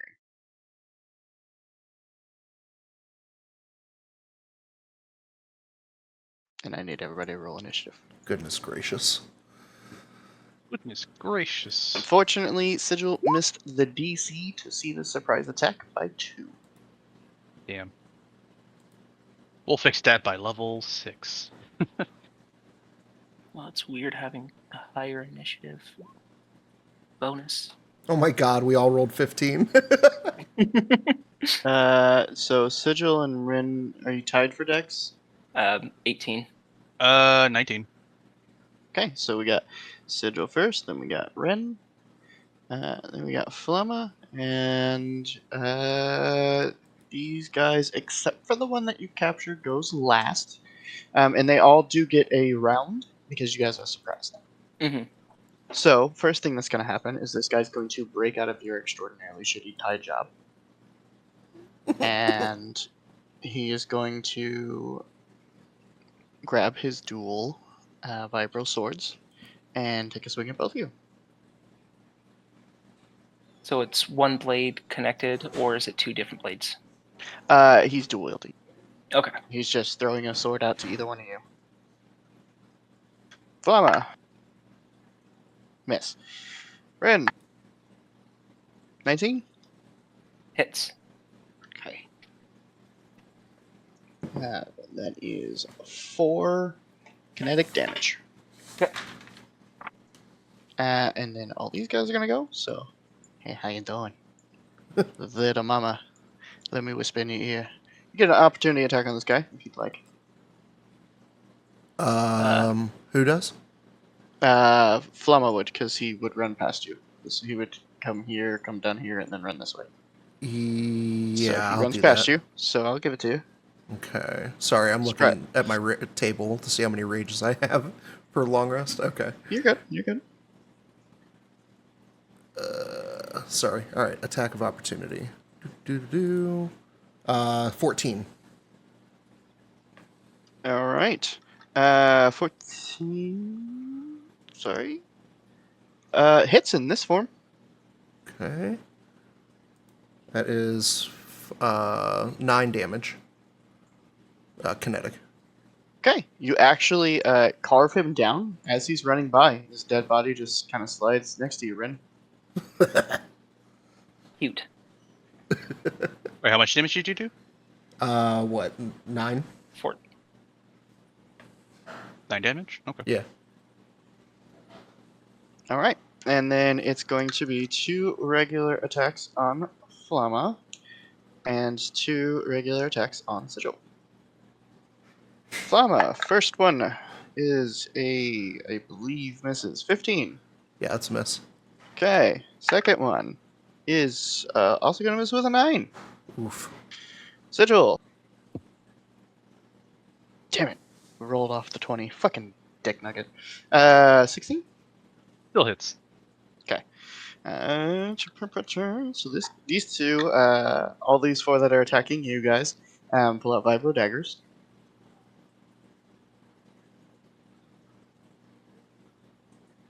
And you rolled max damage for 6. And then second attack on you, Sigil. Okay. Even higher, 17. Okay. Minimum damage for 3. Okay. And that is their surprise round. They rolled like shit in initiative, except the guy who goes between. So the turn order is Sigil, the one you captured, Rin, Flamma, everybody else. And because I'm doing the same thing Joker did, this guy is the special one. Gotcha. I also did not make a special token, so. Oh wait, we'll do that. Not exactly what I'm going for, but there we go. Just to show he's Boy. a different one. Oh, he's like a Russian goblin. Aye, comrade. Hi, Conrad. Oh, I could make him this one. Ooh. Got the red. That's a joke at Flamma. Ah. All right. My friend. Sigil, kick us off. Okay. Being kind of surprised that I didn't see these guys coming, and they just kind of start fucking swinging on me. I'm gonna spin around, pull out my arm, and then use flank sweep. Should be able to get hit. Yeah, I should hit both of them. That's just burning hands, I assume. Yeah, burning hand. So DC is 13. It's a natural 1 and a natural 3. Oh boy, they take 3d6 fire damage.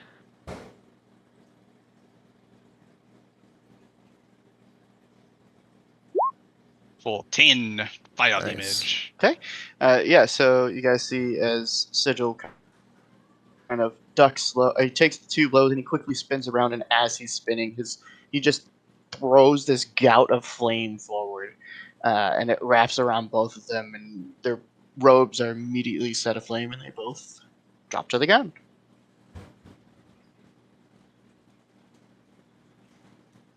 Okay, and then they're both dead, so I still have a bonus action. That's not what I said. Oh, No. wait, repeat it one more time? Repeat what? They both dropped to the ground. Is what Yeah, it they said. both drop to the ground. You said they're both dead. I said that's not what I said. They both dropped to the ground. Okay. Well, I don't have. Did I ever see any of them come back up? No. So then I would assume they're dead. Yeah, the connection was supposed to be that you both saw the red robe figures, but only Flamma knows that they returned from the dead. Okay, so then not really knowing that, then I would. Oh my god. Well, Oh, I still have a bonus action, sorry. so I'll. Which one was it? So technically my hunter's mark will still be on our comrade there, because I did that earlier. And bonus action. Which one was it? I'll use the blue hunter's mark on this guy. Okay. Because I forgot the name of it. Mind So putting then a blue thing on 5, yourself. 10, 15. Wait. 5, 10, 15, 20, 25. And I'll take cover behind whatever the heck this thing is. Okay. So that would be half cover, because that's about up to your waist. Yep. And then I'll end my turn there. Okay. So while you're in half cover, your AC is increased by 2. Cool. All right. We move to the dude, who's going to attack twice against Ren. I had the same as Flamma. Does that mean I go the same, or did he roll a 15 as well? No, you roll the same as me, so you go second. We after all me. Yeah. we all rolled 15, but Yeah, you all rolled 15. So I mean, But he did you'll roll go a before I 15. Well, he did roll a 15, so let me look at his stats. I don't really want to reveal his stats, so everybody tell me what theirs is. mine is 14. 14. mine is 18. Yeah, mine And was then 19. Sigil won with the 19. Okay. Yeah. Apologies, he will actually go after Rin. Okay, Cool. sweet. So, seeing that guy drop by me, I'm going to, and just getting hit, I'm going to sidestep over here while taking out my second blade. So I have 2 blades out, and I'm going to take my first swing at the prisoner that I thought we had. Okay. Roll it up. Mm-hmm.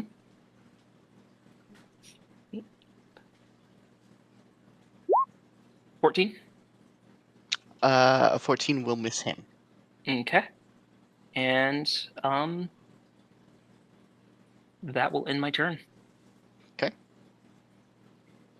Okay, now we move to him, and he is going to return those blows with a rolling like dick tonight. 14. That is going to miss. Okay. Ooh, however, that is a 24. Yep, that'll hit. That is 8 kinetic damage. Okay. Now we move to Flamma. I use my action to attack Ivan. Okay. For what is that? 23. Yeah, that's it. Okay. That's 10 kinetic. I will bonus action. Oh wait, no, I won't.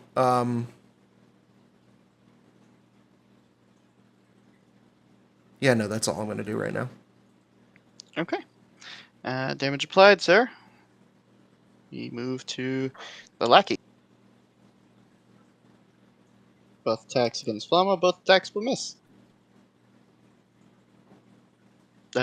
Sigil. Okay.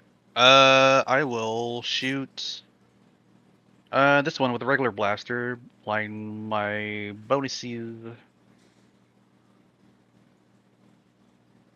Okay. Just fucking end this man. Yeah, no shit. Boom. Yeah, that. So, 12? 12. Yep. So, as you kind of slam on the half cover, you pull the Vulcan out, you kind of crouch down, and you lock it. I know. I use a regular blaster. Oh, you're using a regular. You're not using Vulcan. Got it. Okay. Yeah, alleyway, thematic. Surprise. Yeah. Old shootout, standoff. That's the word I'm looking for. My Discord is going nuts. Okay. Yeah. So as you kind of slam in the half cover, you've got the sidearm, and you pop out, and you see Flamma taking his swing at Ivan, and the cultist is kind of reaching forward. Oh shit. The dude is reaching forward with his vibro dagger to go to hit Flamma, and you just perfect straight through one ear and out the other. And Rin, you just kind of have this shot just kind of whiz past your head as Sigil's able to expertly hit the guy but not hit you behind him.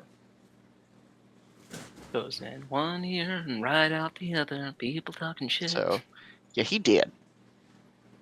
Yeah. And then bonus action, move it to this guy. Okay. That's my turn. Rin. All right. Bonus action, go to single saber stance and swing at the prisoner again. Okay.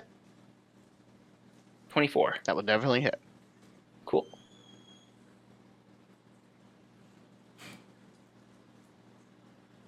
All right. 8 damage. Plasma. All right. He's not looking too hot. Mm-hmm. And I will just say, don't join your friends, buddy. Surrender. You don't need to die here. I am willing to die in her name. And he goes to swing on you. Both attacks will miss. Okay. As he's kind of wobbling around, he kind of spits this order at you.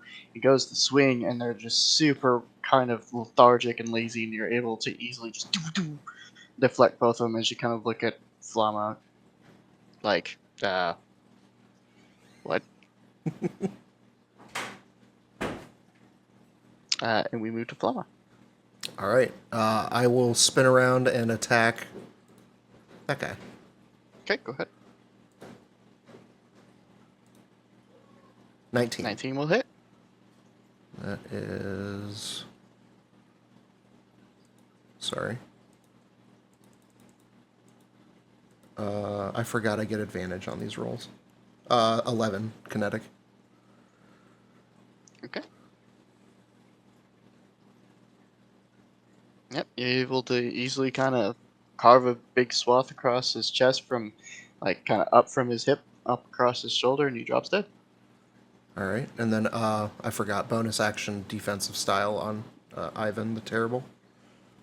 Okay.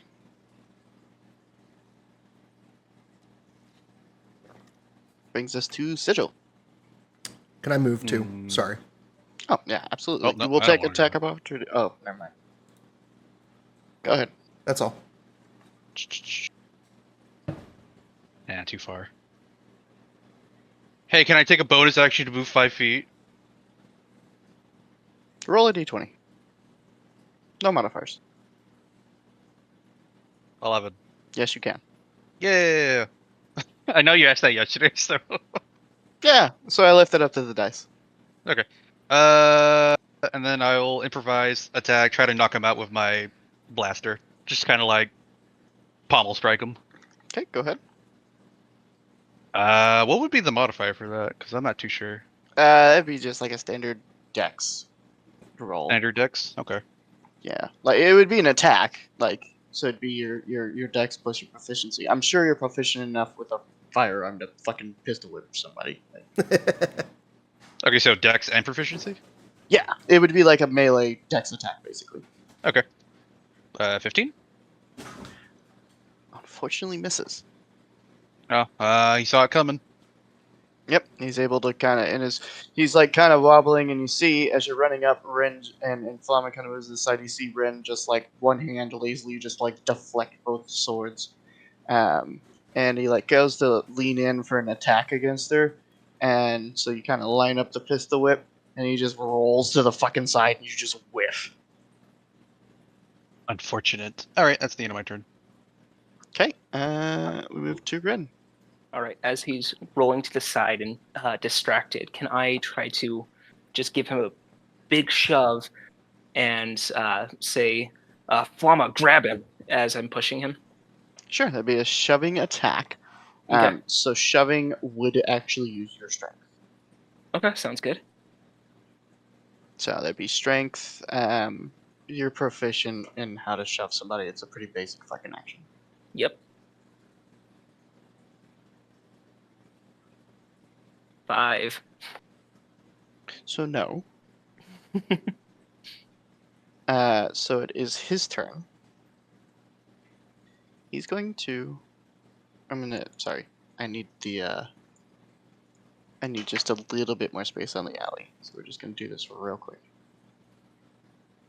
He's going to back up far enough for an opportunity attack.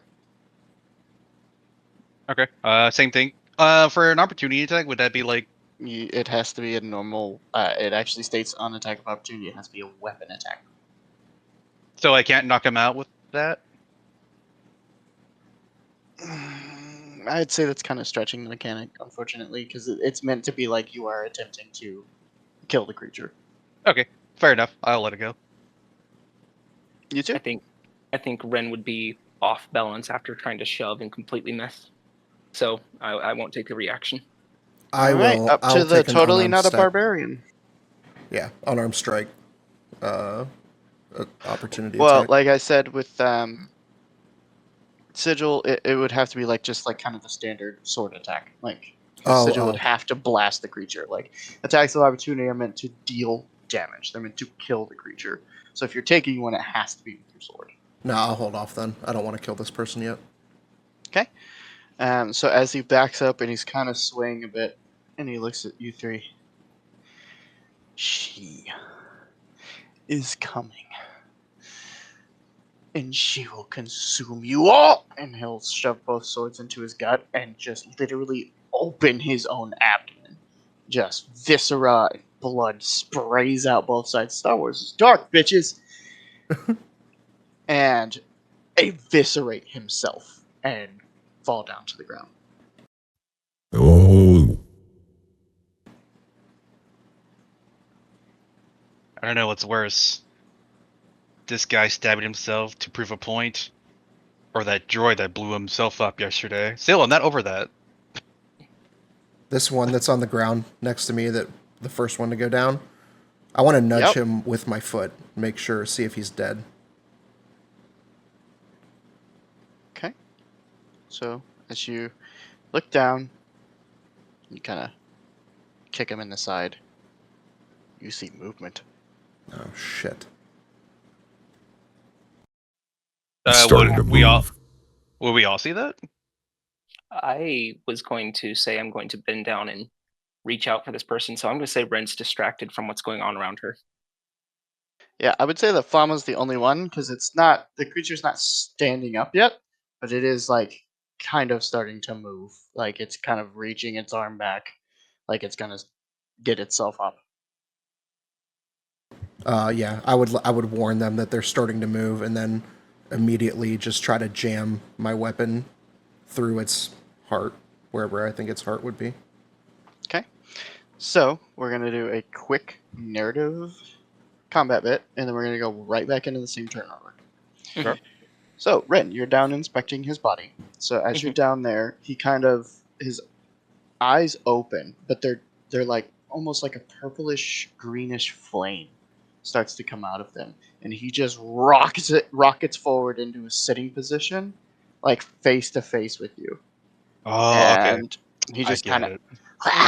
and he goes to grab for your neck, and as he does, you see this kind of again greenish purplish flame around his hand as he reaches for your neck. I would as soon as the hand starts going, I would at least try to deflect it away with my saber if I could. I will let you make an attack roll to see if you can deflect it. Okay.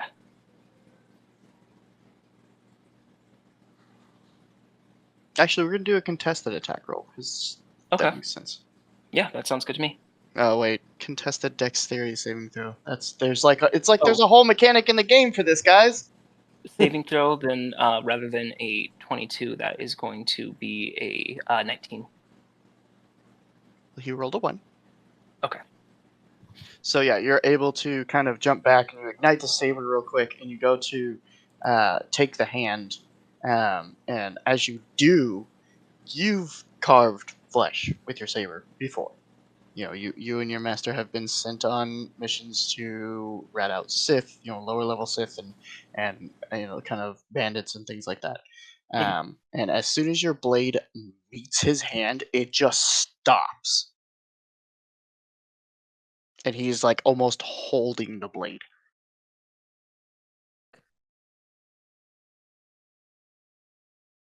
Now we're gonna go roll right back into initiative because they all stand up. Oh, Flamma, you get your attack because you were the one that noticed. So it's with advantage because he was prone when you called it out.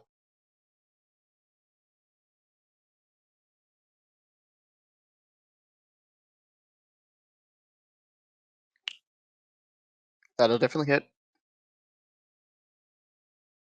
Would that crit? In this form, no. Okay. Because I think his bonus is a 6, which makes it a 25. Okay. Which actually wouldn't even be a crit in their first form. Oh wait, it would be on these guys, yeah.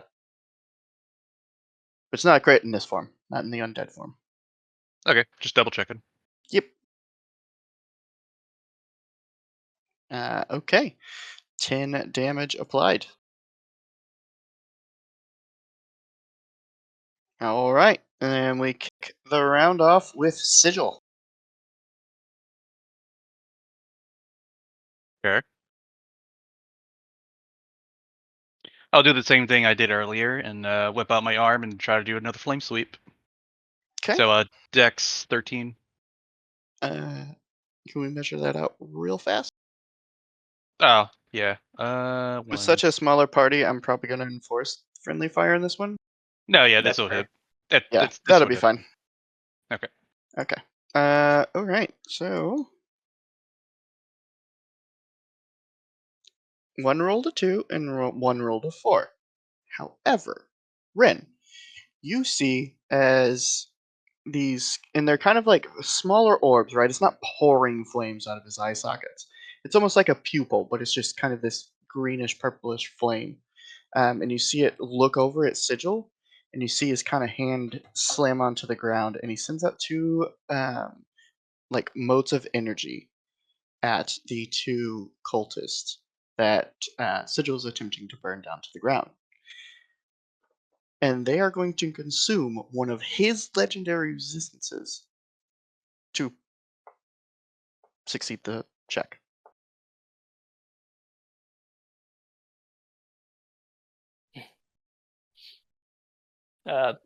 Reaction. They're connected somehow. Careful. And Now, that being said, they still take half damage. I just wanted to have the fun narrative moment of they're connected and they can use his legendary resistances and actions and all kinds of fun stuff. Interesting. It's Okay. the hive mind. No. It's a hive mind. Okay. But that would be 8 damage to both of them, so still pretty good. I was like, yeah, I rolled pretty good. They That should was go a down. Oh, sick nope. roll. Yeah. it is really good. That's exactly why I consumed it now. Fair enough. Okay. So comrade's down. This guy's up. And then these 2 took damage. I would Hunter's Mark.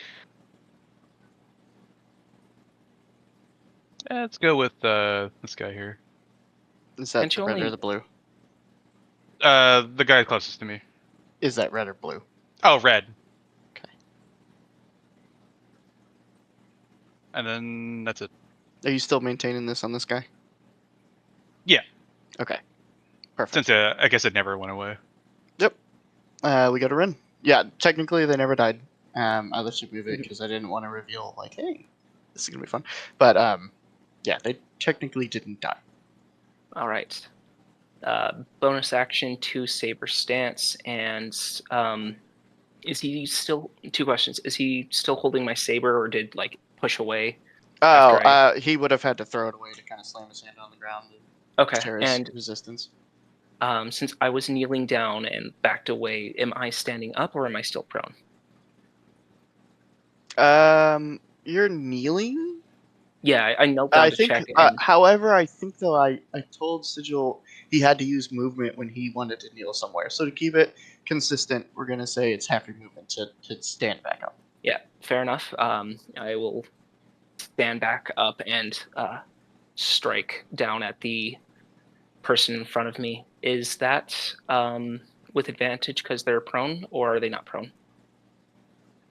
Yeah, he'd be prone. Okay, so, and this will be an illusionary strike as well. Sure.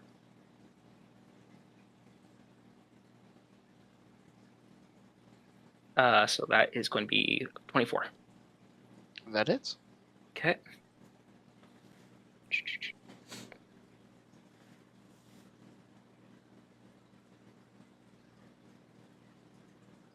Uh, 8 damage. Okay. And that will end my turn. Just holding that saber out down at him, and my other saber kind of switched back, but angled towards the guy next to me. I put in hundreds of health. Okay. Yep. So it is his turn. Right? Yeah. Okay. He is going to use 2 claw swipes at you. Or take 2 claw swipes at you, Ren. His first one will be at disadvantage. Oh, okay. Well, he'll miss his first one then, because I was rolling both at the same time. Sorry. No, it's all good. He strikes at the He crits the illusion. second one. Okay.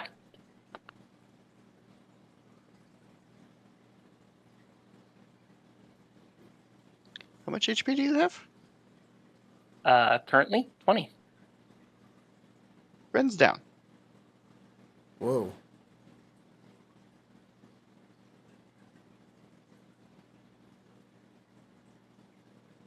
Remind me again, do we do negative HP, or is that just a Joker rule?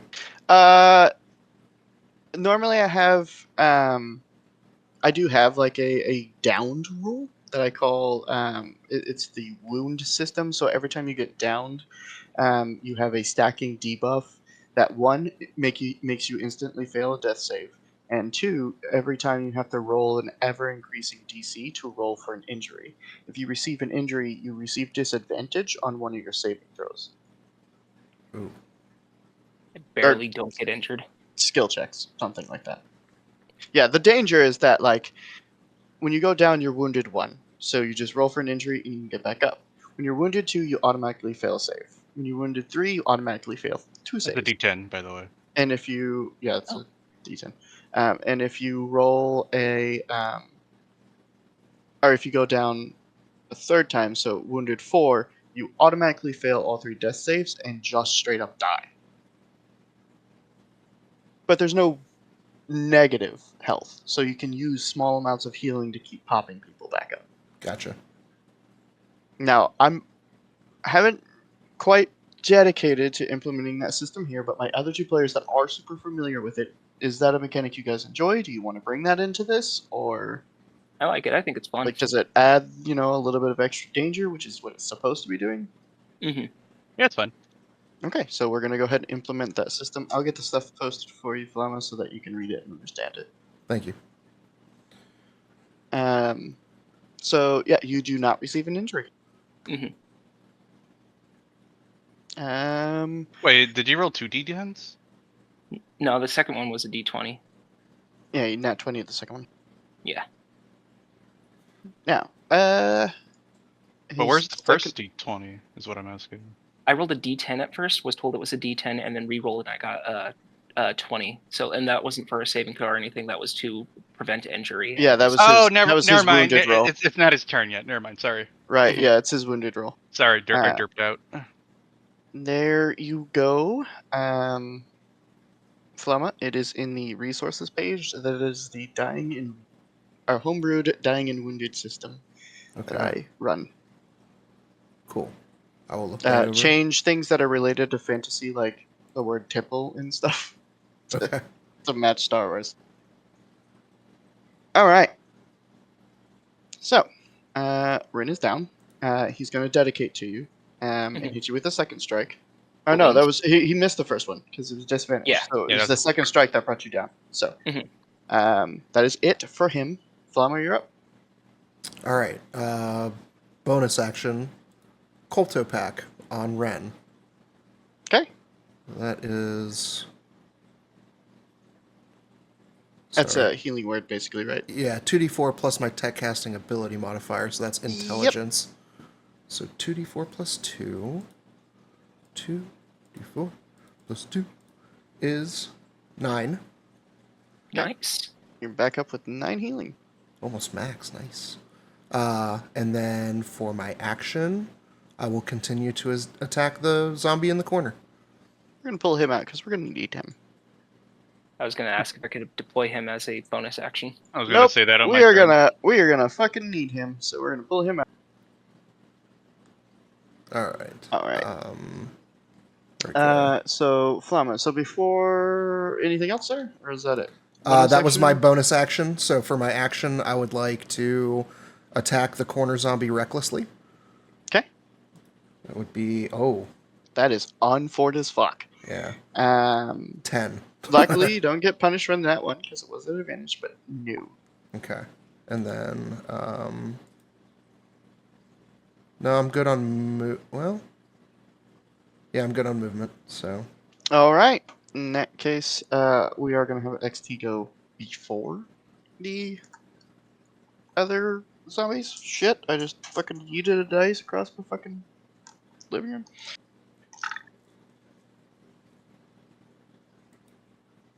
Ooh, he rolled really fucking good. He's going to pump a level 2 into you for Jesus, I'm bad at math. 24 healing. Right? No, 20 healing. Sorry, 20 healing. Okay.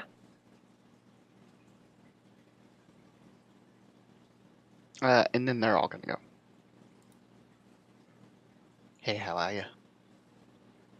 Reaction! Shoot 'em. Yep, absolutely. Take it. 23. 5. This guy's able to get here, and that's his action and his movement, and same with this guy. Okay. 5 damage applied. So that's going to be 1 attack on Plama and 2 on Sigil. No, we're gonna do 1 to everybody. Fuck it. Plama, miss. Ren, probably a miss. Yeah, 12, miss. Sigil. Well, luckily they can't hit shit, guys. Oh, man. Back up to you, Sigil. Seeing all these guys randomly come back from the dead, being kind of confused how this is even possible at all. I've known that people have been able to shrug things off, but this is a little ridiculous from my perspective. So I am going to whip out a plasma grenade from the droids that we got, Mm-hmm. and then I'm going to throw it. 10 radius. Is there any way? I'm trying to figure out. Almost. If you turn off snapping, you can probably get it. If you did it like, Almost. if you did it like right here. Yeah. Almost. So would that hit my friends? It won't right there. Okay. Let's say it hit the 3, but you wouldn't hit the bottom guy. Fair enough. I'll do that. Okay. And then as I do that, I'll say, "Come back from this." Okay. Let's go ahead. You don't make You a ne- weapon attack. You just lob it. Yeah, you just love it. You never say if there was any sort of save for this. So Yeah, I should have. It's Alchemist Fire. It's a dex save. Okay. Fail, and oh no, the bottom one down by Ren, the blue one, he passes, so he takes half. Everybody else takes full. Okay. They take 11 kinetic. Okay, as this one dies, he turns to ash. As this one dies, he turns to ash. And this guy is okay-ish. Okay-ish. I don't like where I'm standing, so. Can I move across this? No, what? That's not what I want. Can I move across? God damn it! Get away.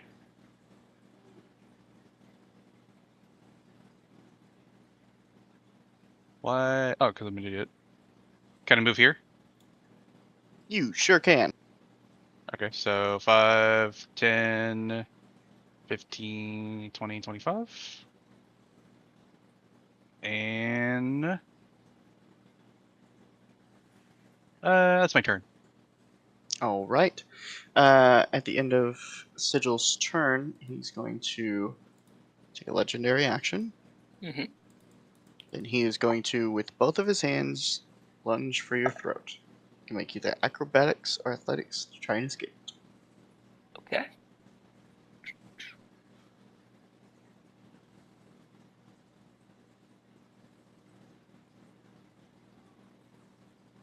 Yeah, 14. Unfortunately, you fail, as he Okay. wraps his bony clawed hands around your neck, and the other 2 of you see as his and the flames kind of go up like halfway up his forearms. These greenish purplish flames just like roar to life as he uses witch burn on you. Okay. You take 7 fire damage. Okay. Also, I think I would be prone, so it would be either at disadvantage or he would immediately succeed, right? I don't think it's immediately succeed. That's like stunned and stuff. Mhm. We would say we give him advantage, but it's fine. It doesn't. Yeah, it doesn't matter. It doesn't matter. I didn't mark myself that, so I just realized it. Sorry. Yeah. No, that's okay. I should have marked you. That's my job. Anyways, 7 fire damage. You take 1 fire damage for 3 rounds persistently, and you are poisoned. Okay. Now it's your turn. All right. Am I still grappled? Like he kind of wrapped his hands around your neck and like flared up the flames, and you felt the heat. And then as soon as he was done, he just kind of let go. Okay. Let's see. Poisoned effect gives me disadvantage on attack rolls and skill checks. Is that correct? Correct. However, this particular type of poison, you can make a save at the end of your turn to resist it. Okay. Does that cost an action or anything, or is that a free action? It's just how the ability works. Okay. Then I would shove, like, after it gets on me, kind of do a shove off as I stand up and use the movement to stand up. And I will quickly scoff and try to keep this one from turning to ash and make a strike at the one behind me. Okay.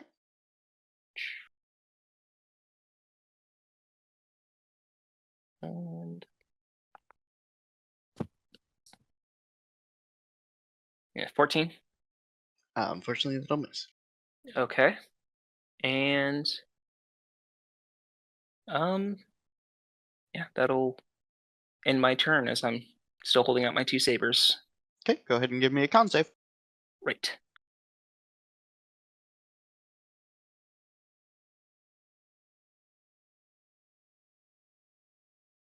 $18. You are no longer poisoned. Sounds good. Thank you. All right. We move to him. 2 claw attacks. A 15 and a 17.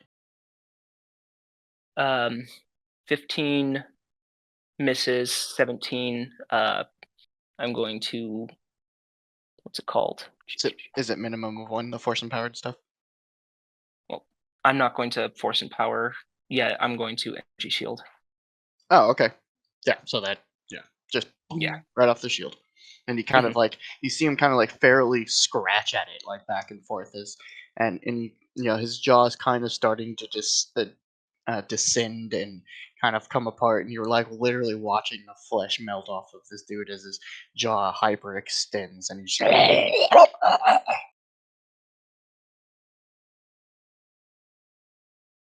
Flamma. Dexy. All right. I attack Corner Boy recklessly. Okay.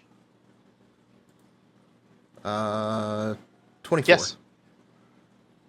For where'd it go? I always lose these in the log. There we go. For 8 kinetic. All right. This guy turns to death. I'm forgetting about that.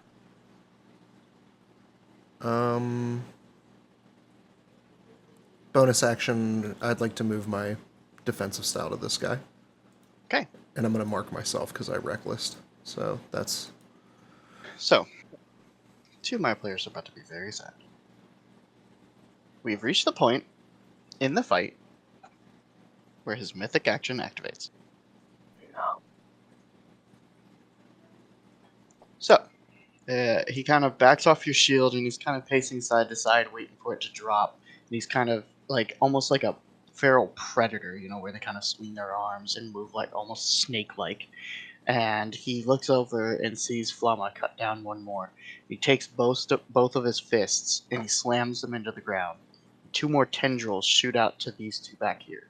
And you see Flamma and Ren see as all 3 of their wounds begin to close.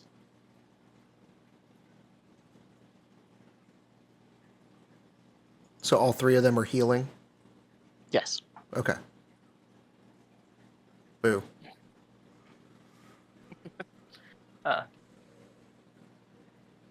My combat's a little brutal, but my players tend to enjoy it usually. At least I assume they do. Nobody complains. I enjoy it. I'm having Living fun. on life and death is always enjoyable. You can take the mark off this guy too, so we don't get confused. Yep. Thank you. Okay. So it is their 2 turns, so they're going to both swing on you, Flama. With advantage. With the advantage. So the first one. There's no fucking way, bro. Both natural 20'd.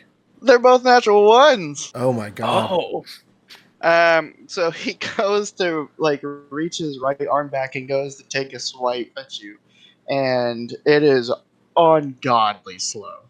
And the amount of fights you've gotten in your life, quickly just catch the lip of the shield under his elbow and just wrench up forward and just take half his arm off. He's at permanent disadvantage. Woohoo! And the Those- second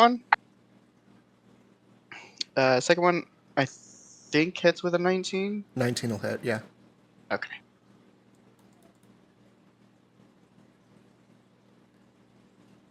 Uh, 5 kinetic damage. Okay. Which guy was it? My marked guy, or was this? the- Your defense marked guy. Yep. Okay, so 5 kinetic reduced by 2, so 3 kinetic. And then an additional 3 fire. You also noticed when they healed, their hands are now coated in the same flame. Oh. So that is just. Let me look at this ability. Which one is this? I'm just imagining when monks use green flame blade. XT's going to who's hurt as fuck. Not I. I'm Ren, good. are you down fairly well? I'm not horrible, but I think I'd probably have the lowest. Okay. Well, he's just going to give you a level 1 then for 8. Okay. And we move back up to Sigil. Who's the most hurt out of these two? Or seemingly looks like the most hurt. You can make a super quick perception check. I won't make Either it one. take your action or anything. 11. They all One look like with the they're arm. full of vitality. Okay. I will most defensive. I'll free action Hunter's Mark him.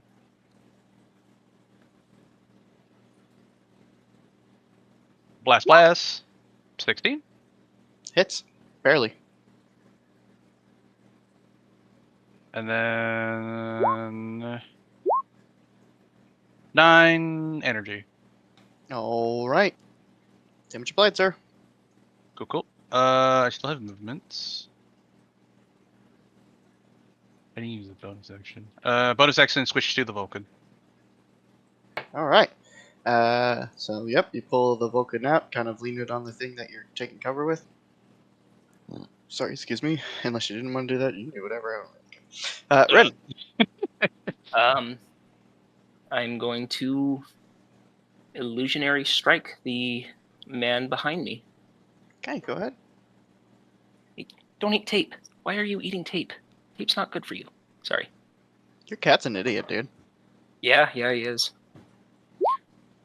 22. Does it? Cool. Pretty sure he was eating plastic last session. Yeah, no, he loves eating plastic. That's his favorite. But I don't know what's up with cats and plastic. my ADD brain was ripping tape up. That's 12. He turns to dust. Actually, there's kind of like a small flicker of flame. All right, and bonus action hit with my Shoto blade on this guy. Okay, go ahead. Since the one I hit was killed, does that mean I lose my passive bonus? No, because you started your turn with a bonus, so Mhm. moving into the next turn, you'll lose it. Okay, sounds good. Yeah, 12. That's gonna miss, unfortunately. Okay. All right, it is his turn. He's going to take 2 more claw strikes. Only one will hit. Unless you windshield or something. It is 19. No, I'll take the damage. That is 12 fire damage. Fire damage. Can 13 because I forgot to apply the damage I got from my lasting effect. Correct. We forgot your persistent damage, so thank you for being honest on that one. Mhm. And we move to Flamma. All right. So I attack recklessly. Shocker. Who would have saw it coming? 19. That's it. For 9 kinetic. Okay, damage applied, sir. All right. If he's still This is alive. also, by the way, likely the only combat you guys are going to enter for this long rest. Oh, cool. Cool. I know he's still up, so I will take an attack of opportunity to move. Okay. A little bit closer to Ivan. He'll miss. Okay. And I will end my turn. Yes, I will end my turn there. All right. Big shocker. He's going to follow you. And miss again. Advantage? Oh, he had advantage on the opportunity attack, too. Well, I'm not going to... Well, okay. He still missed the attack of opportunity. And... All right. With double advantage, he still missed. Tendrils growing out of their eyes. How you doing there, Ren? You need more from XT? Um, Again, this is the only long rest, so you guys are going to reset. Like, you probably could have been Yeah. raging this whole time. So. Oh, yeah, I'll okay. get some healing from XT. Okay, he's going to use a little too, because we're getting a long rest soon. He rolled like fucking balls. 12. Okay. Sigil. All right, since these guys are a little tough to kill, I want to try and do a galvanized shot for fun. Okay, go ahead with the galvanized shot. 16. On the main dude or on the dude fighting Flamma? Plama dude. Yeah, that hits. Okay.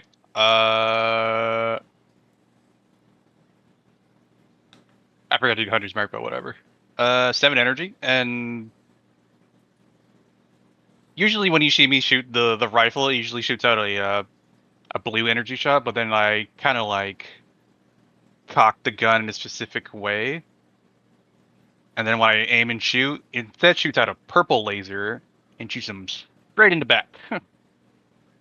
And you see the gun recoil just a bit more than usual. Yep, so you guys watch as Sigil kind of holds the trigger for a bit, and you hear after he gets it in position, he holds the trigger, and you hear the weapon kind of... And it shoots this, like, fucking basketball-sized beam. As the beam kind of, energy travels down the entire barrel, lighting up all the galvanized circuitry purple. And it just blows the fucking top half of this dude off. Sick. And what remains of him turns to ash.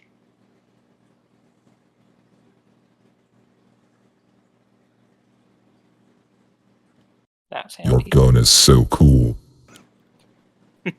Yeah, when it works. Anything else, Little? I still have my bonus action, right? So, red and blue on this guy. Okay. Ren? Ren is going to close her eyes, deactivate both her sabers, Oh, yeah, that's 3 bullets. and try to use her force to cast stun. See if she has any connection. Okay. He makes a save for that, right? Yes, that is going to be a wisdom save. Okay. So, as you go to embrace that connection, and kind of, you're very familiar with wrapping the force around someone's head and almost like doing like a small crush to it, kind of like rattle their brain a little bit, but you don't feel a connection.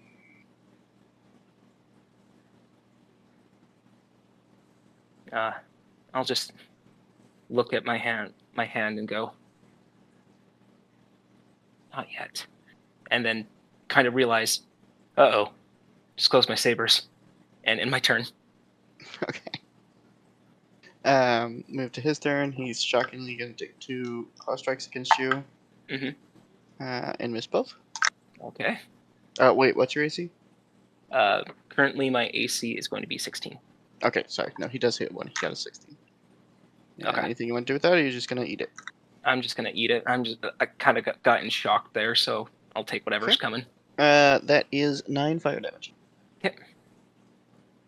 Oh, sorry, that's 10 fire damage. The last of the prolonged stuff is there. Oh, yep. We're so good at this. Flamma. I rage. You rage! Wow. Blah, blah, blah, blah, blah. And I attack recklessly. 25. Yep, that'll definitely hit. Where'd it go? Why do they disappear? There it is. Ooh, 8 plus 4 is 12 plus 2 is 14. How do you want to do this? Ooh, well. I don't know. I think, yeah, these creepy ass flaming eyes. I don't like that. I don't like that at all. So I'm going to take my vibro sword. Yeah, fuck them eyes. I'm going to just jam it at an angle so that it goes through the front end of one eye and out the side and back of the other. Just try to extinguish those flames. Yep, so you kind of expertly weave the blade through one temple, out the other side, and he kind of snaps to you, and like the pupils almost kind of seem to like grow in size. Like he recognizes he's done, and you wrench the sword out of his skull, and the whole front half, because his flesh is just gone at this point. Whole front half of his skull just rips out, and you see that flame extinguish, and his body turns into a flicker of flame.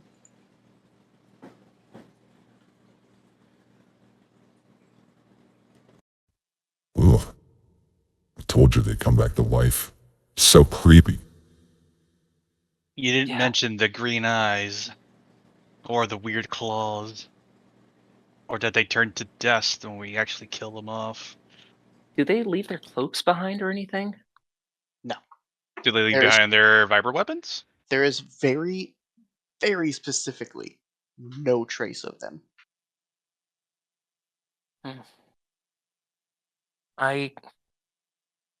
XT, can you open up your port? I'll gather. Is there a dust pile or anything, or did they get it blown away in the wind? Yeah, there's nothing. There's no dust pile. They kind of very Thanos-y snap, like drift into the air. And when they're a flicker of flame, it just consumes everything. So there's no trace of these things at all.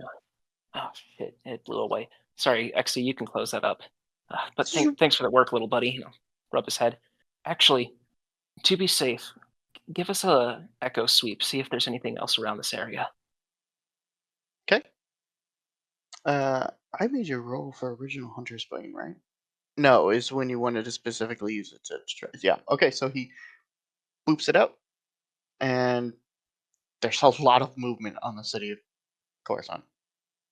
Anything up in the buildings or anything like that? Yeah. Where they drop down from? Yeah, the people that live in them. Are there windows here?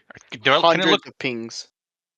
Can I look up and see if there's anyone like looking out their window, seeing what the fuck's going There down is here? definitely quite a few people that are attracted to the show. Wow. People at their windows, people walking past the alley haven't paid you any mind because again, it's Coruscant. But yeah, there's people looking out the window like, what the fuck is he? And then like as soon as you kind of look up at them, they just like duck behind. So then the window. So So then Red Cloaks didn't leave behind any weapons, just all gone. Yeah, everything on their person is consumed. Okay, I'll look to Red and Flemma and say, hey, it's time to go before we attract the wrong kind of attention. Yeah, out of frustration, I kick a nearby trash can. Okay. Once again, what they got away with, and we have no information. Yeah. I'm sorry about that at the end. Thank you for coming to back me up there, Flamma. I was hoping for something, but I guess we should go. Should we go report that? Well, authorities won't care about anything, but should we go back and try to report this to the council and maybe just head there in person? Well, right now it's probably the safest place right now. Well, maybe. That, or we might want to. We could either head straight there, which means we'll be exposing ourselves to some danger, or find a place to rest tonight and kind of bunker down, kind of keep turns, keeping our eyes open for something. I think the best thing to do right now is to stay active until we can't. Okay, sounds good. Let's start heading over to what would it be, like a hover cart system to bring us up to the upper city? Taxi. Yeah, basically. Yeah, taxi Uh, system. I wasn't sure if we were going to take like some trains or a taxi or whatever, but let's find something that Yeah. will bring us to the council. So we'll keep this super simple because I obviously haven't developed all of Coruscant. Where do we want to go? I mean, we're headed to the council, so I say we heard that first. Yeah. So we're heading Yeah. to the temple. Yep. Jedi Temple. Okay. In that case, I'm not going to make a map out of it, but if anyone is interested, that may not be familiar with it. What the fuck?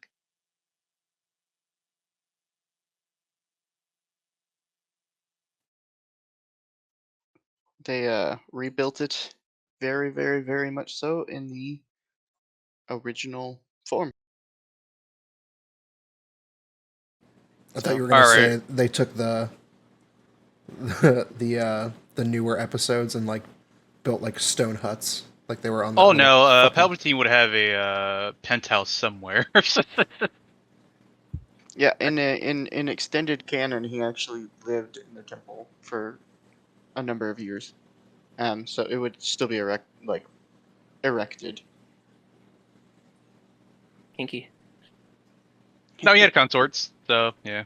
So, I like the fuck. yeah. So you are dropped off at the temple, and as you are dropped off, you see this like message droid that's kind of like wavering in the air. And you look and you're like, oh shit, because you remember like fucking 1,000 miles ago, this guy was trying to get to your taxi. So he's just been hauling balls behind your taxi the entire time. And so he's like wavering, and he's like, if a droid can pant, he's panting.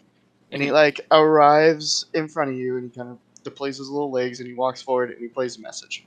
The person looks a lot like Yoda. A little different, kind of a darker green rather than a sage green. I'm not doing the Yoda voice. I'll talk like him, but don't ask me. I can't do it. But it is Grandmaster Grogu. And trouble, you say? Arrive to the temple, you shall. And then the droid kind of backs up and sticks out a little tray that just says tip. Yeah, I'm gonna give this guy both 10 credits and say, that was a kind of long way. Do you want me to give you a quick inspection, make sure everything's working on you? He just passes out. Like the droid just falls over into dormant mode. Oh shit! Because he had to use like all of his power to try and keep up with the taxi. I wanted to grab the tray that said tip and tilt it 45 degrees.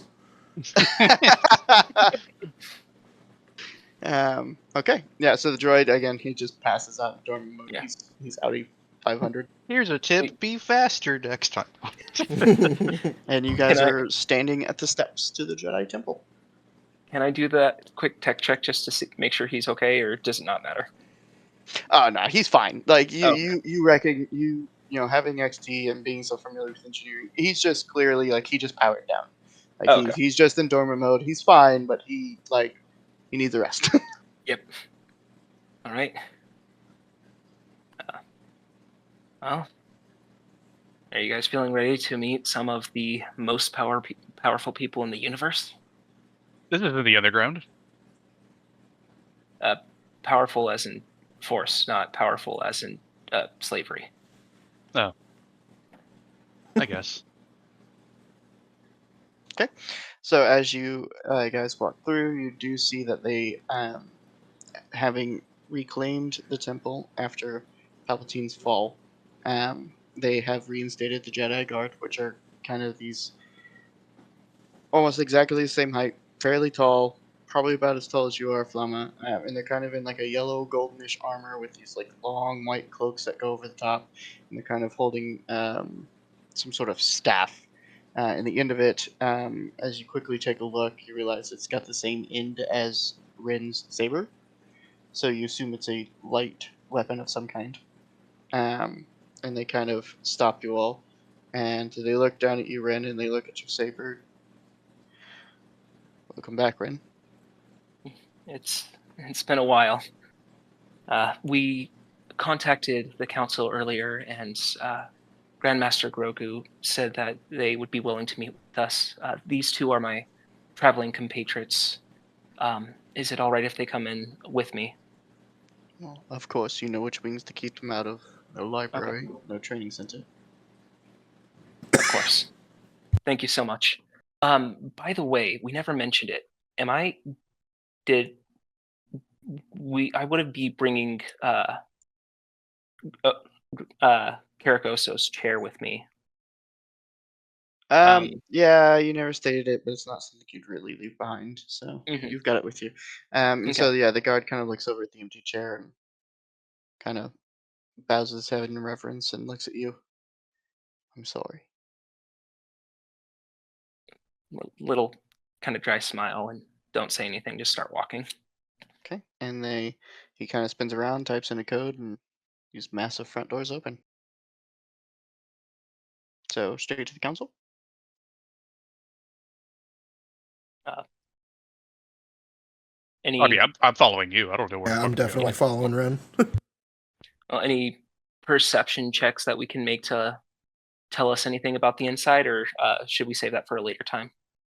What are you trying to discover? Well, Like I'm just what just it looks like, or yeah, just taking a look around at everything. it's fucking massive inside.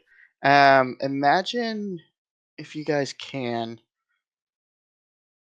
I mean, you've seen a lot of you have seen the inside of the temple in the prequels, and it still kind of looks like that, kind of almost cathedral-like. You know, massive arches, filled with these huge blue lights that give off. There's tons of open space. There's Jedi, not a ton of them, because the order is still kind of rebuilding, but you do see a couple dozen.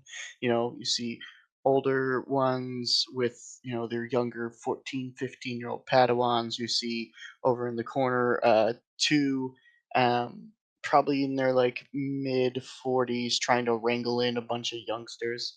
However, different from the prequels, you do see that several of them have mildly concerned parents nearby, because the Jedi learned their lesson with the no connection thing.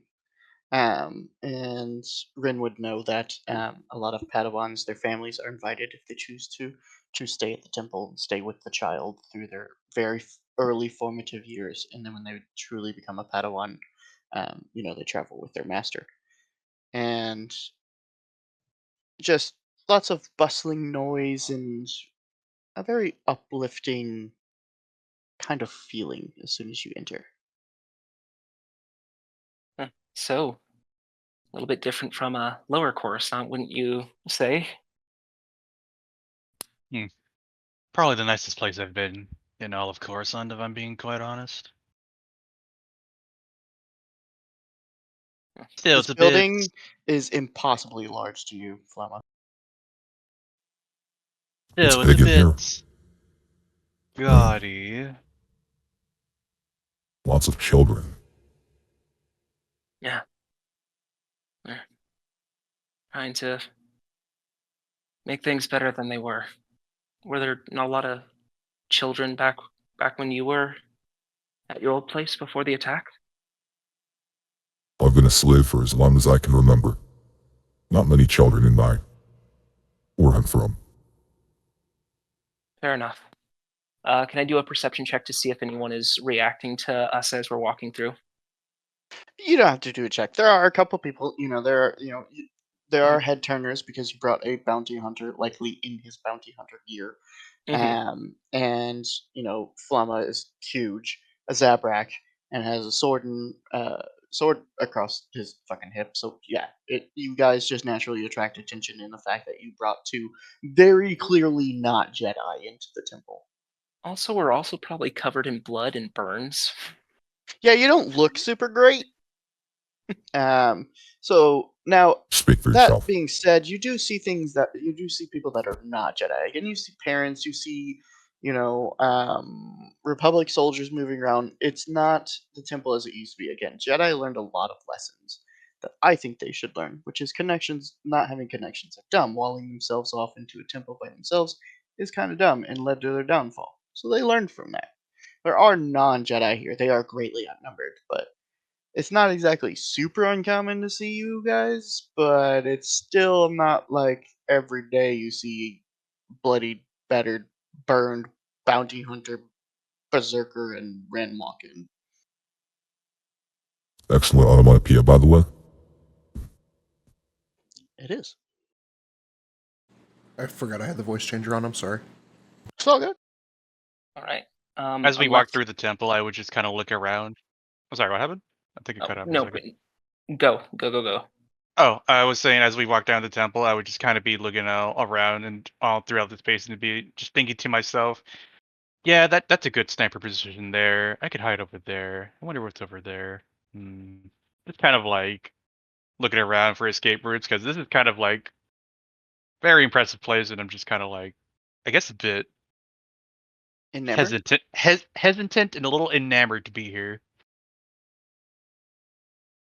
Perfect.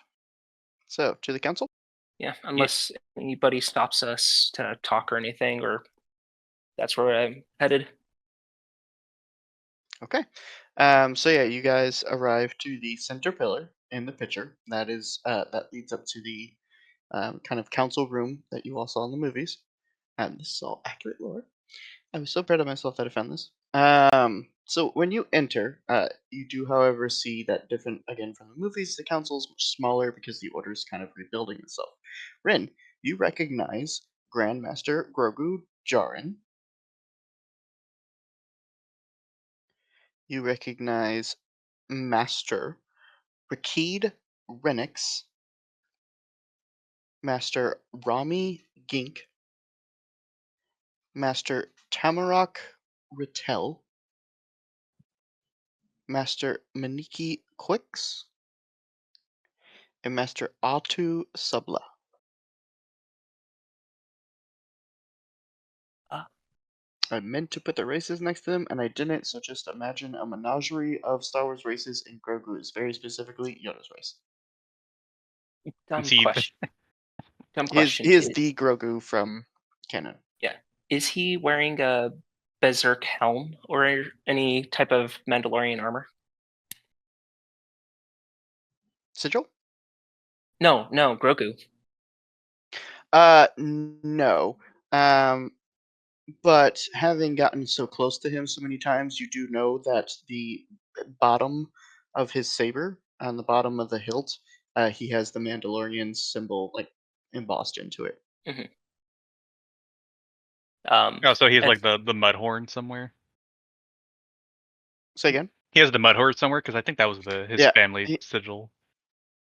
yeah, he's got Jin's symbol stamped into the base of his lightsaber. Cool.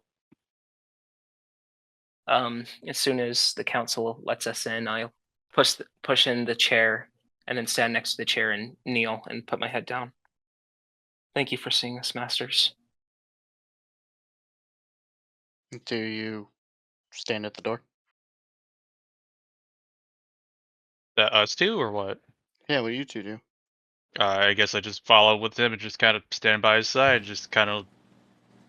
I don't really stare at these people that have like no idea, probably like very like higher class than I'm used to, and just kind of just awkwardly stand there, kind of not really knowing what to do. Yeah, I'm taking it all in. I can tell that Okay. these are important people, so I don't want to interrupt or act stupid, so I'm trying to be on my best behavior. But I'd probably stay, catty corner behind Ren. Perfect. So Grandmaster Grogu speaks up. Kneel, no need. Stand proud, you must.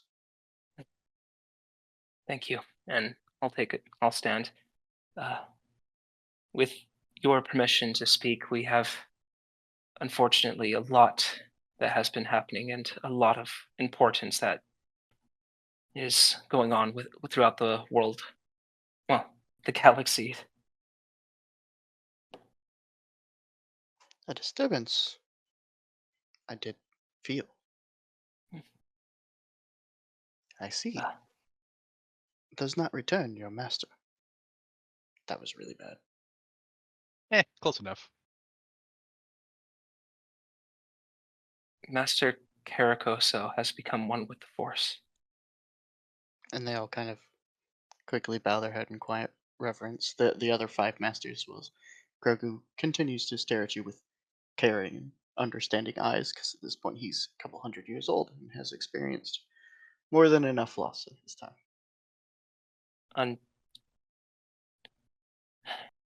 Though I just learned of him, the one who took his life was Jin Oso, his former Padawan.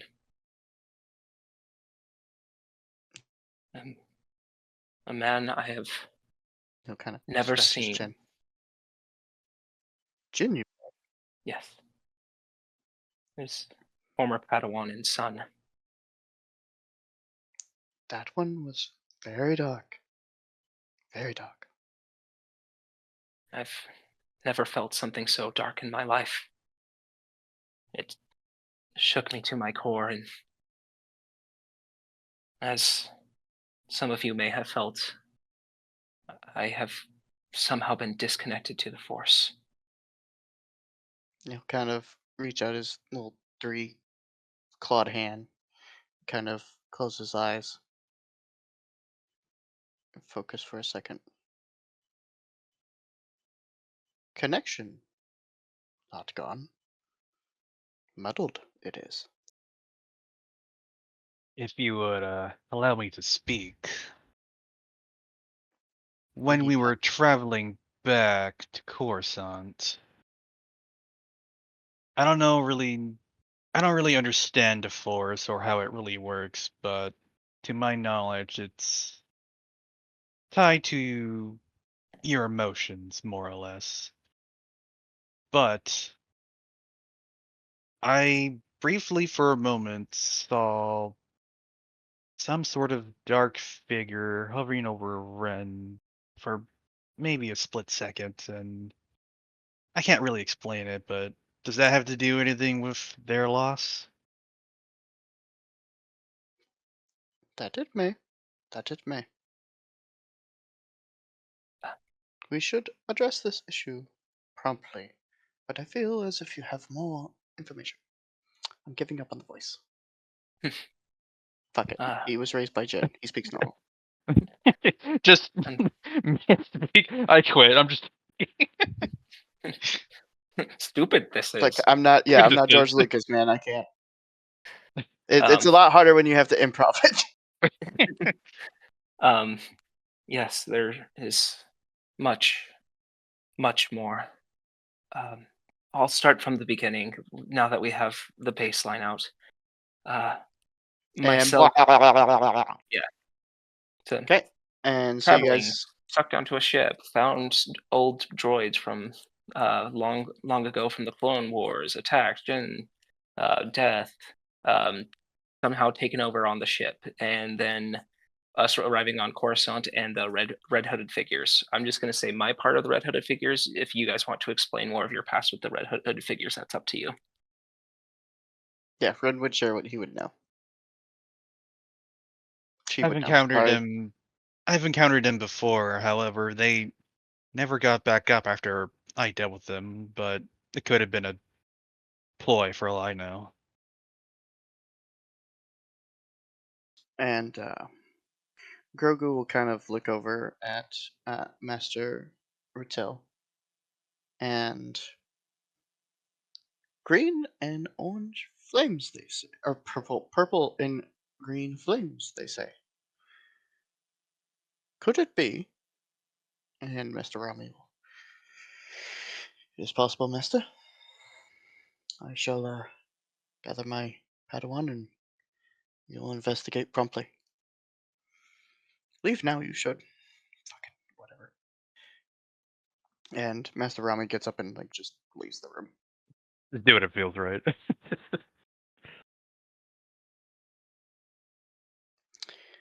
The rest of your concerns, red robes and the eternal throne, neither are things I am familiar with, nor bodies returning from the dead. It is possible to use the Force in magical effects, if I you thought the could coin a phrase. I thought the Force was magic. Yes and no, bounty hunter. Hmm.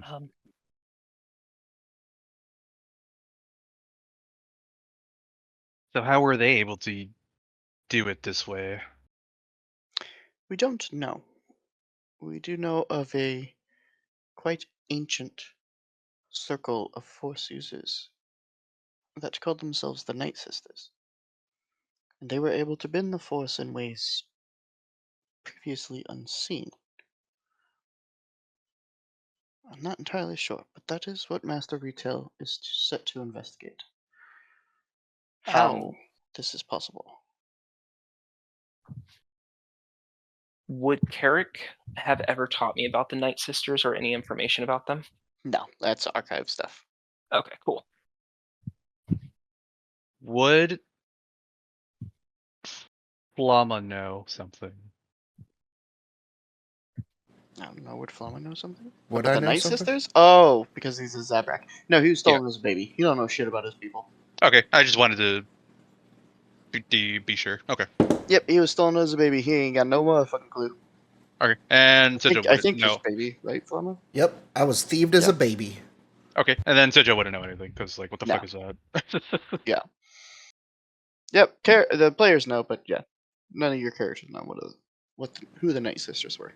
Like, there was a Zabraki woman from my village that ended up with us that, taught me about my heritage to some extent, and then when I was of age, as a rite of passage, gave me the tattoos. But I doubt that the whatever Doom Sisters, whatever you said, I'm sorry. I doubt Night that was Sisters. part of yeah. The Doom Sister. I don't think they were part of the stories. It's a cool name though. It's like a tag It's like team wrestling duo. Yeah. I think that you have two branching paths, party, laying before you, Ren.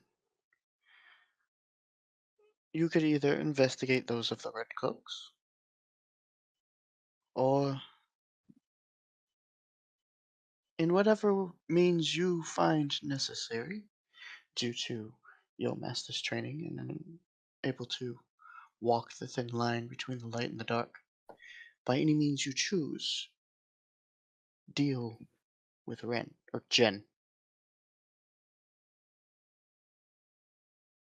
I feel I must find myself more before hopefully we face that man again. And these two have saved my life countless times. Whatever they feel is best, I owe it to them, but they both have these red cloaked figures in their lives. I feel if what they agree to, it might be best to see what we can find out here for them and pursue whatever these red cloaks are. Okay, we're gonna step back and go above the table for a second. So this is one of those. This is one of many points that I've put in the campaign where I said we are going to shape the narrative together. So you guys, as a party, can either chase Jen or investigate the red cloaks. Whichever path you choose, the other path will be happening simultaneously. So, if you investigate the red cloaks, whatever Jen is doing will happen and affect the universe in whatever way, or galaxy in whatever ways it affects it. If you chase Jen, the red cloaks will also do whatever they are going to do, with no one to stop them. So, which piece of the narrative do you guys want to chase? You want to chase Ren, or do you want to investigate the red cloaks? Jen, do you want to chase Jen? Jesus. May I ask you a question? Grogu, was it? You may. This Jen person, where did he learn how to do all this? It didn't really seem to be aligned to from what I know of the Jedi. He was trained by his father. Right, Yeah. but as far as I can tell, they had some sort of God, what's the word? Falling Falling out. out. Falling out. Yeah, they had some sort of falling out. But then he had to go somewhere else to learn this, right? And he'll kind of look at Ren with very I'm sorry eyes. I think it's time that you learn the story. If you think it's ready, Master. If I'm ready, Master, I know Carrick was starting to consider it, but we never got quite there. I just learned of Jin's existence. When Carrick was a Padawan, a lot of darkness surrounded him.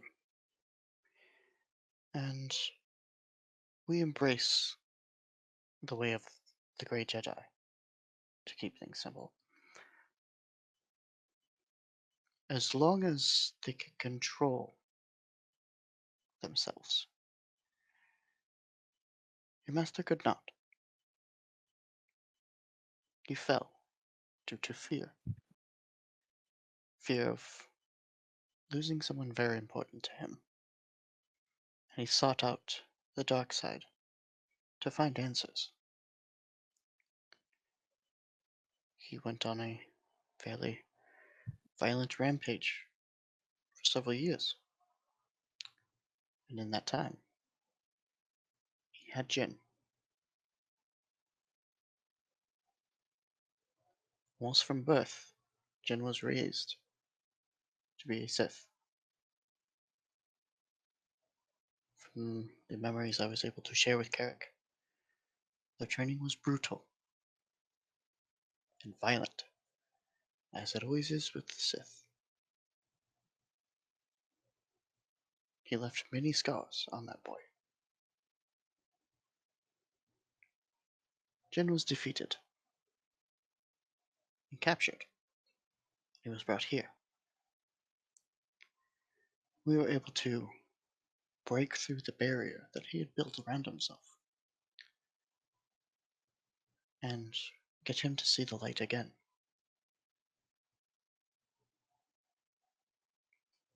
But his son felt betrayed when he tried to get him to do the same.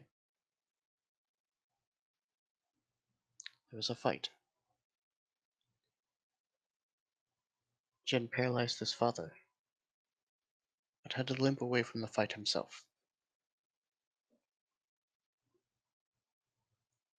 That is the falling out I suspect Jin is talking about. Did Jin escape from your clutches with that? Carrick went to face him alone without telling us that he was going. He just happened to be lucky to be discovered by a farming bot the next day.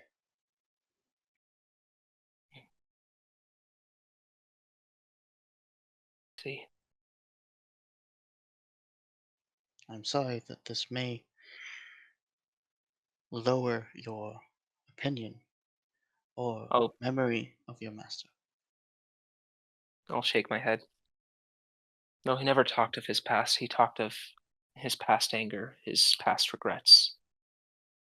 I knew he I'm sure had. he had many. He Jin was a man. Carrick was a man of pain. I accepted that and embraced it, took it into myself. I thank you for opening my eyes a bit more. I feel more connected than I was before. Thank you, Master. He'll kind of nod his head. Now, by any chance, is your name Flamma? As a matter of fact, it is. This message, and he'll kind of rotate a kind of small hollow pad in his hand and use the force to kind of gently push it over to you, was sent to every major body on Coruscant, addressed to someone named Flamma. What? And I will try to read the message. Okay. Yep, so you pop it up, a little hologram pops up. It's Jenny. He's in a hover chair of himself, and he kind of, Flamma, if you ever receive this, I don't do this very often. Sorry, getting sidetracked. If you see this, I made it home. I'm with my family again. And if you ever travel to Sector 86, let me know. My code is 014863. 014863. Correct. Nice. And a single tear will trickle down his face as he smiles, knowing that his trainee, his apprentice, if you will, protege, is safe and sound and made it home. Okay. And I will spin the pad back around and slide it back over to the Jedi Council. Okay. One of the Thank you. masters reaches forward and takes it out of your hand. Well, if I'm being quite frank, if we were to pursue Jin or the Red Cloak people, I think, personally, Jin probably has hidden his trail very well, so it'll be a lot harder to track him. However, we do know that the Red Cloaks are here on Coruscant, so maybe they're worth pursuing at the moment. I must say, too, as much as it stings my pride to admit, we all fought Jin. We were lucky to escape with our lives. I don't know that we are ready at this time to seek him out. Well, if you feel you're not ready, then I think that you should follow the path of the Red Cloak. See how far it takes you. Might I suggest starting in the archives, Rin? I was going to ask for permission to search them once we had time. Of course. I think that this is in motion, and he'll kind of pull up kind of like a small, like almost floating keyboard, and it'll hit a button, and you'll see a kind of a green light appear at the top of the holopad. And the other masters kind of do the same thing. They float it up with the force and they hit a button, and each one of them lights up green. And he kind of looks around and he takes it in. I think that due to the circumstances and the maturity within the force that you have found, this is well deserved. And he'll kind of pick up an object wrapped in cloth and force float it over to you. I'll put out my hand and take it. And as you unwrap it, it is your Jedi Knight badge. Yay!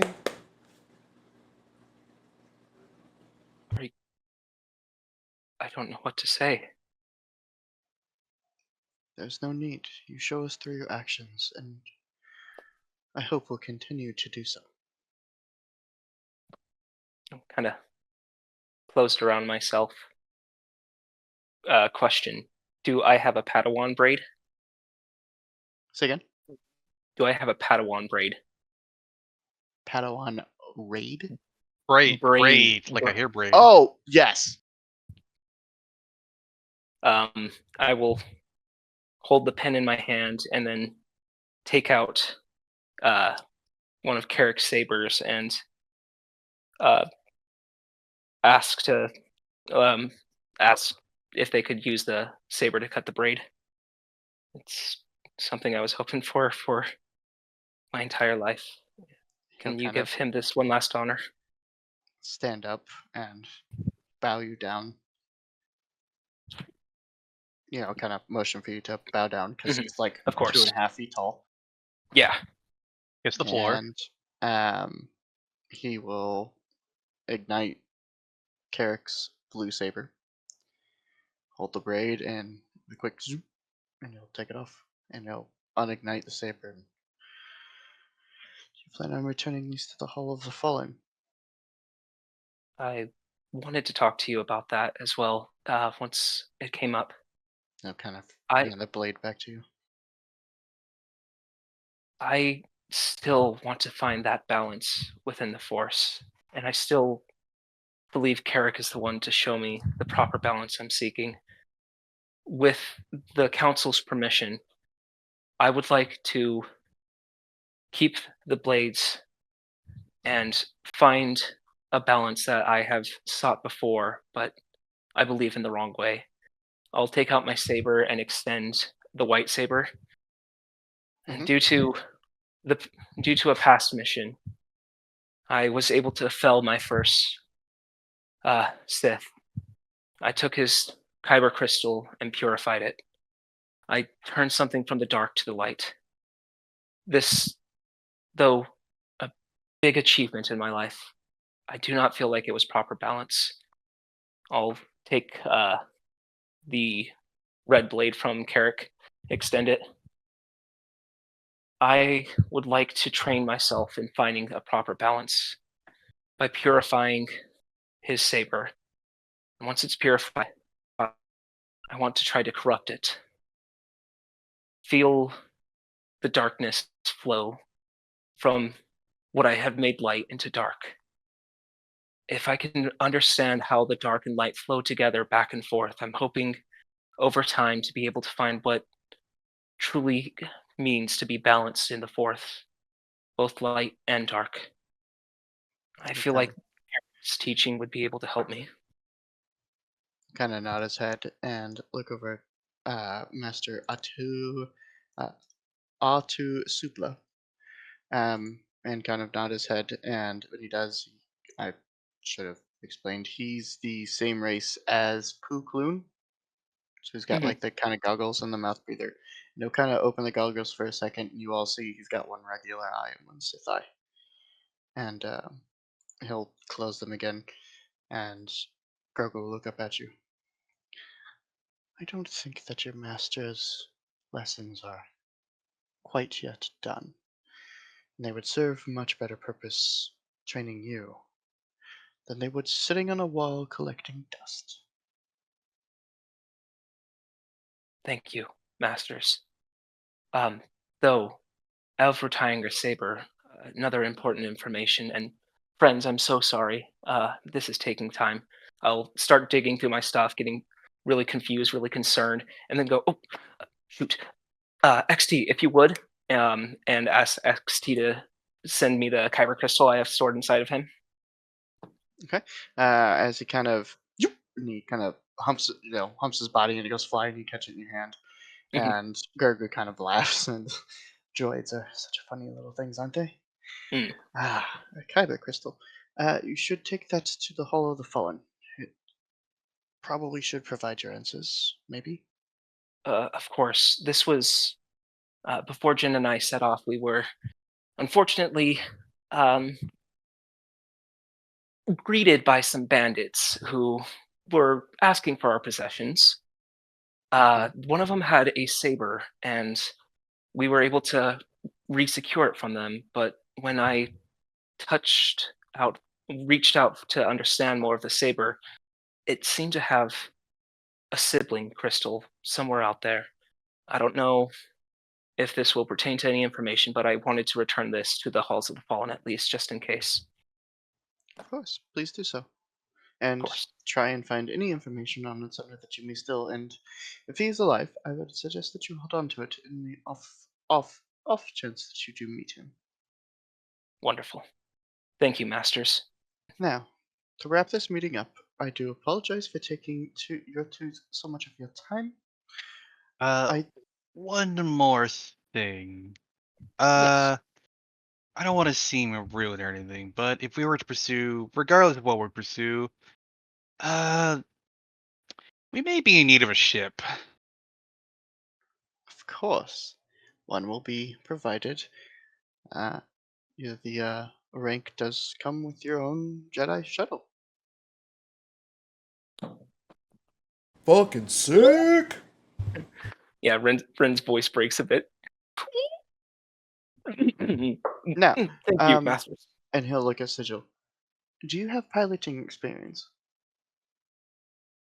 Yeah. Yes. Perfect. For everything that you're worth, do not let her drive. I You have, can ink me. I've seen it, Ren. It needs a lot of work. I just kind of keep pointing my head down. It was just one asteroid filled. don't feel bad. I've crashed my number of ships. Now, I would like to wrap things up with, and again, I am sorry for taking so much of your time.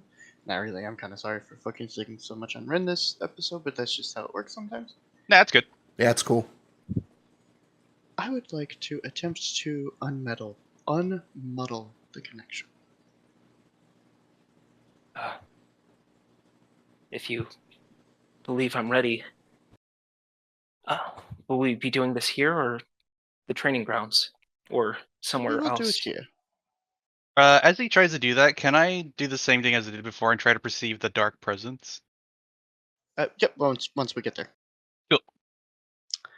Now, down, meditate, attempt to reach for that connection. I know that it is very possible that Jin may reach out, but we will assist you, as he kind of motions to all the masters who have now kind of put their palms forward and their eyes are closed, and they're kind of, you can feel their influence begin to kind of wash over you as they meld their own force within yours, and you feel emboldened by five of the six masters and the Grand Master himself attempting to assist you with this connection. Mhm. So make a force check, and Okay. you are going to add 12 times 5 and 20, plus your regular bonuses. So that's That's a lot of number. That's so six. It's So plus 12. 80. Okay. The masters are providing you an additional 80. You can't fuck this up. Maybe. I don't know. It's possible. Watch me. Watch me. Ooh.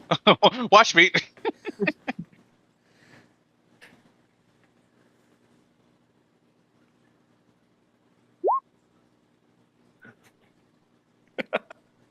Well,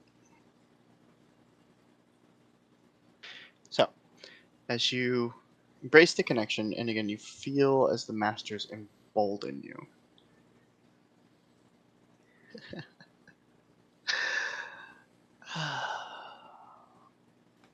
Ren. I'm so sad that you didn't take my path. I was really looking forward to our game. But no matter. Now I get to do what I want. And don't assume that they can save you. Because they can't! And the two of you watch as, and you don't need to make a perception check this time. This shadow demon erupts out of Ren.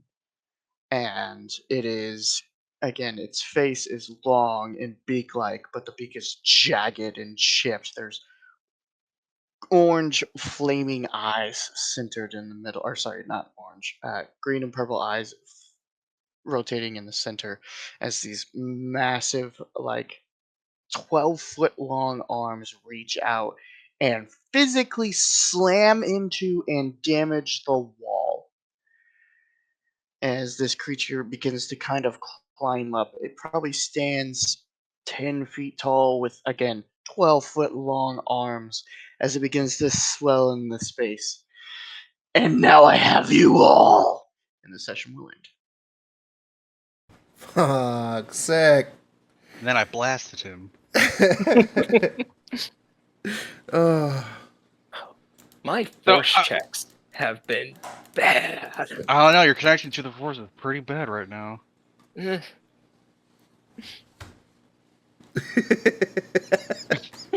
So it's just funny. the discomforting noises.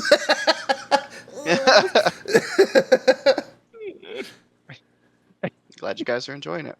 Plus 86, and he's still. Well, the plus 80 was just mechanically explaining the narrative. It was still based off of his roll. mhm. Oh man. Anyway, this weekend, do you want to try to do my session 0? Yeah, we'll figure it out. Don't let me forget on Saturday. We'll try and line it up Saturday night. We'll do your solo stuff. Yeah, I'll remind you earlier in the afternoon.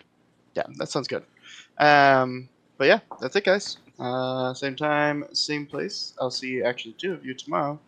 And Foma, I'll see you Wednesday. All right, sounds good. I do want to just know. We could do quick mechanics stuff here if you guys want to know like how the fight works or fun insight stuff. I like to wrap up my sessions like this sometimes. I do want to know that this is the second time that you've killed a master and took away my powers. Yes. Oh wow! I just realized. Yeah, that is. Yes, it is. Just be Iris loyal is to no one. alive. Don't actually hold on. Don't give me that. Iris is alive. Yeah, no, that's true. You took away a master and then took away my powers. One Don't just worry. to be able to come back. In Avernus, we're gonna go find Iris and kill him. Now we can. Now I'm gonna talk to Joker and see if he'll let us do that. Just so he can be Yeah, like, well, your connection's gone permanently, forever. Just happens. You don't know why. I was hoping like sometime in Avernus we would meet some type of demon. I was just like, no, tell me your story. That would be super sick. So anyway, I was All right. Anything for me, guys? no, I guess we'll go explore more of Coruscant later and then do something. It's just... Oh no, we're gonna come back and fight a now physical shadow demon. Okay, cool. This thing is real. This thing is standing in front of you. All right. Thanks, Red. Come on. I'm excited for it. Fuck that. I mean, yeah, it's pretty funny. Hell yeah. Did we long rest or what? Yeah, I'll say you guys long rested. Okay. It's fine. Between Yeah, it's a long. You guys were pretty far away from the Jedi Temple. You guys were almost like to the other hemisphere, on the same side of the planet, but you were pretty far down. okay. Ooh, you should give us a picture of that Jedi shuttle later. I want to see what it is. It's just... Yeah, I absolutely will. So that's after you guys fight the Shadow Demon. That is the first part of Coruscant, and it was 62%. Ooh. Oh damn. Yeah, you guys missed a lot on this one. Oh, we didn't really like. Yeah, we were just trying to like get there as soon as possible. We weren't really trying to dilly dally.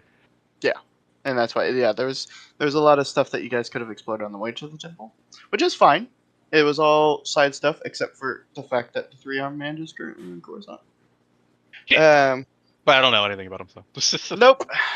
So, and that's what you guys missed. He's going to be gone next session. He's going to move on to a different planet. Darn. And yeah, that's where we'll close it down.